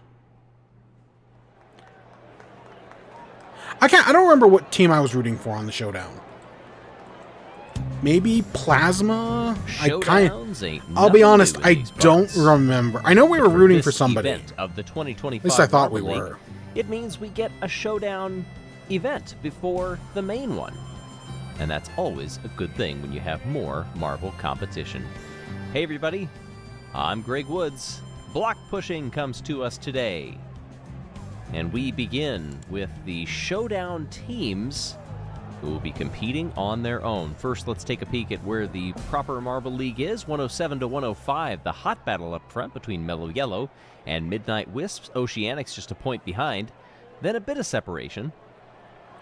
But here in block pushing, it'll only be 1 run per heat. You know the drill. That red block on the left, get it as far down the course as you can using all of your marbles. Turtle Sliders lead the showdown Plasma, over the right in the Hazers middle and there. the Resurgent Crazy Cat's Eyes, as the Melons will give us a look at what block pushing entails. Yeah, Off we they know go how down the block chute. pushing works. You'll see a bit of separation between the marbles, usually the front 3 and the back 1. I don't remember what the That world record is, final but hammer I know marble I want will to say it's send over the block 100. I want to say incrementally somebody farther. broke 100. Jungle Jumpers, relatively Gliding Glacier, recently. Purple Rockets, and Team Like last Primary year, get I us mean. started in the showdown. Purple Rockets will strike the block first, but it will be on the bottom Wow. lane, Team Primary. Yeah, look at that primary. Well ahead of everybody else. Yeah, it's got to be over. I don't think it's over 110. All 4 of the teams opting for that back marble to deliver the final hit. Top 2 advance, that's Primary with a 98 even. Wow, and nearly 18 back. Shout out to Joe Sample, our sponsor for the Thunderbolts. Who gets it here? And it's a close battle between lanes 3 and 4. They will be the ones to advance. But it will be Rojo Rollers getting the win in this particular heat. Over the Shining Swarm, 2 centimeters even is the delta. Thunderbolts and Hazers, they do not move on. Hazers were the second place team, by the See way. what you got. In the next heat, I it's think they Crazy might have done Cat's second. Eyes. They take Yeah, the that lead looks like a second. in the bottom lane, but look at how Just close barely, it was but- mid-pack. Minty Maniacs trying to get up there. Yeah. Second place goes on the top lane. That's Plasma. 93.75 to 86.90 Indigo Stars. And the Minty Maniacs, they are done as well. Our championship leaders, the Turtle Sliders, line up in lane number 1. Very close on who hits the block first, but it's important who hits it last.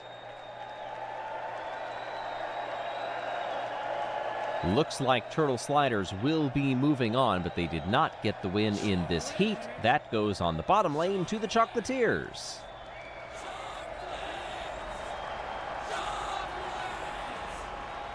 A full-throated celebration of their team. Indigo Stars on down. They are eliminated. Hazers just 63. That's 11 back on the next closest, Purple Rockets. Semifinal 1, Primary, Shining Swarm, Crazy Cat's Eyes, and the Turtle Sliders. Slow start for the Sliders and the Shining Swarm. Ooh, it's very close. But Crazy Cat's Eyes will continue to lead this event. Look at, they were neck and neck right there with Team Primary up until those final couple of pushes. And they get it over Turtle Sliders. Those two will be moving on. Close with Team Primary, though. Gliding Glaciers, Rojo Rollers, Chocolatiers, and Team Plasma. Off we go. Chocolatiers will make the first strike. And at the last, they will move on. Bottom lane down here. Team Plasma. They are advancing as well.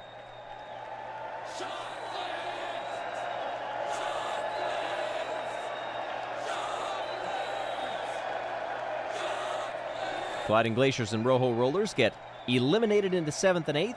Primary and Swarm 5th and 6th. Check out exclusive behind-the-scenes content and support our channel. Log on to Patreon to see how.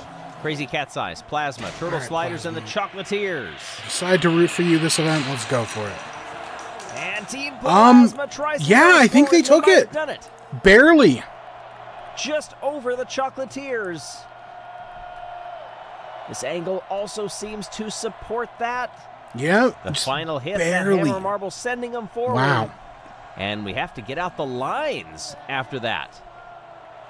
Plasma the winner over Chocolatiers. Yeah, they were all really close. Crazy Cat's Eyes will get the bronze in the showdown. Huh, it's interesting that a gold is only worth 20 in the showdown. What does this do to the overall standings? Plasma up 6, Chocolatiers up 6. Hazers plummet. All right, the warm-up is complete. But you can stay warm all the time. Keep your marbles in peak shape by running them through the Skyway Chase set.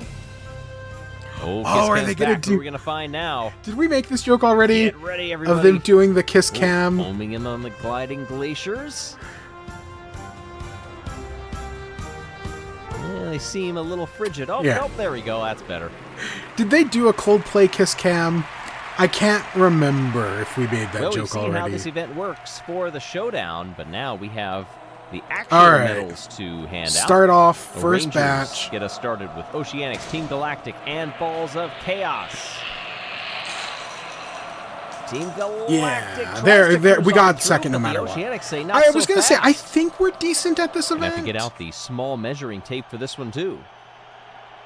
It's. I think we're second, but it's close. Look at how close that is. Yeah, Oceanics and Team Galactic will move Wow. on, just a 10th between them. that's Rangers wild. and Balls of Chaos. But hey, we're Not advancing. too bad a push either. I'll fucking take Racers, it. Momo, Ducks, and Limers. Big separation between the Raspberry Racers up top. It might have gotten them into second place. Limers will win the heat. Yes, that's right. I said the Limers win the heat. They were behind here, but that persistence from the front three kept moving them forward. And That still, the last Green hit Ducks with nothing. gives them the win. I'd expect nothing less from the Raspberry Racers. Cobalts, Pinkies, Snowballs, and Savage Speeders. Slow start Very from the slow Cobalts. Release for the Cobalts on the top lane. But that But it paid works off. for 'em. Wow. That's You don't over see too many 105, I teams think. Decide right around to take there. their time when the bar goes up. In Yeah, this case, right maybe on. they needed that extra Right tenth on of a second 105. to build Wow. up that strength because it catapulted them to a 105.2. Mellow Yellow, Bumblebees, Midnight Wisps, and the Blackjacks come out now. Another slow start, but not near what we saw. Blackjacks on the bottom lane, Bumblebees in lane 2. Disappointing for the Midnight Wisps. Both Did they teams without even medals, break I 80? think. Did get past 70. I got to a little over Yeah, 75. I want to say Bumblebees, Blackjacks, Blackjacks, Bumblebees, moving on. and other one, Green Ducks, all don't have medals.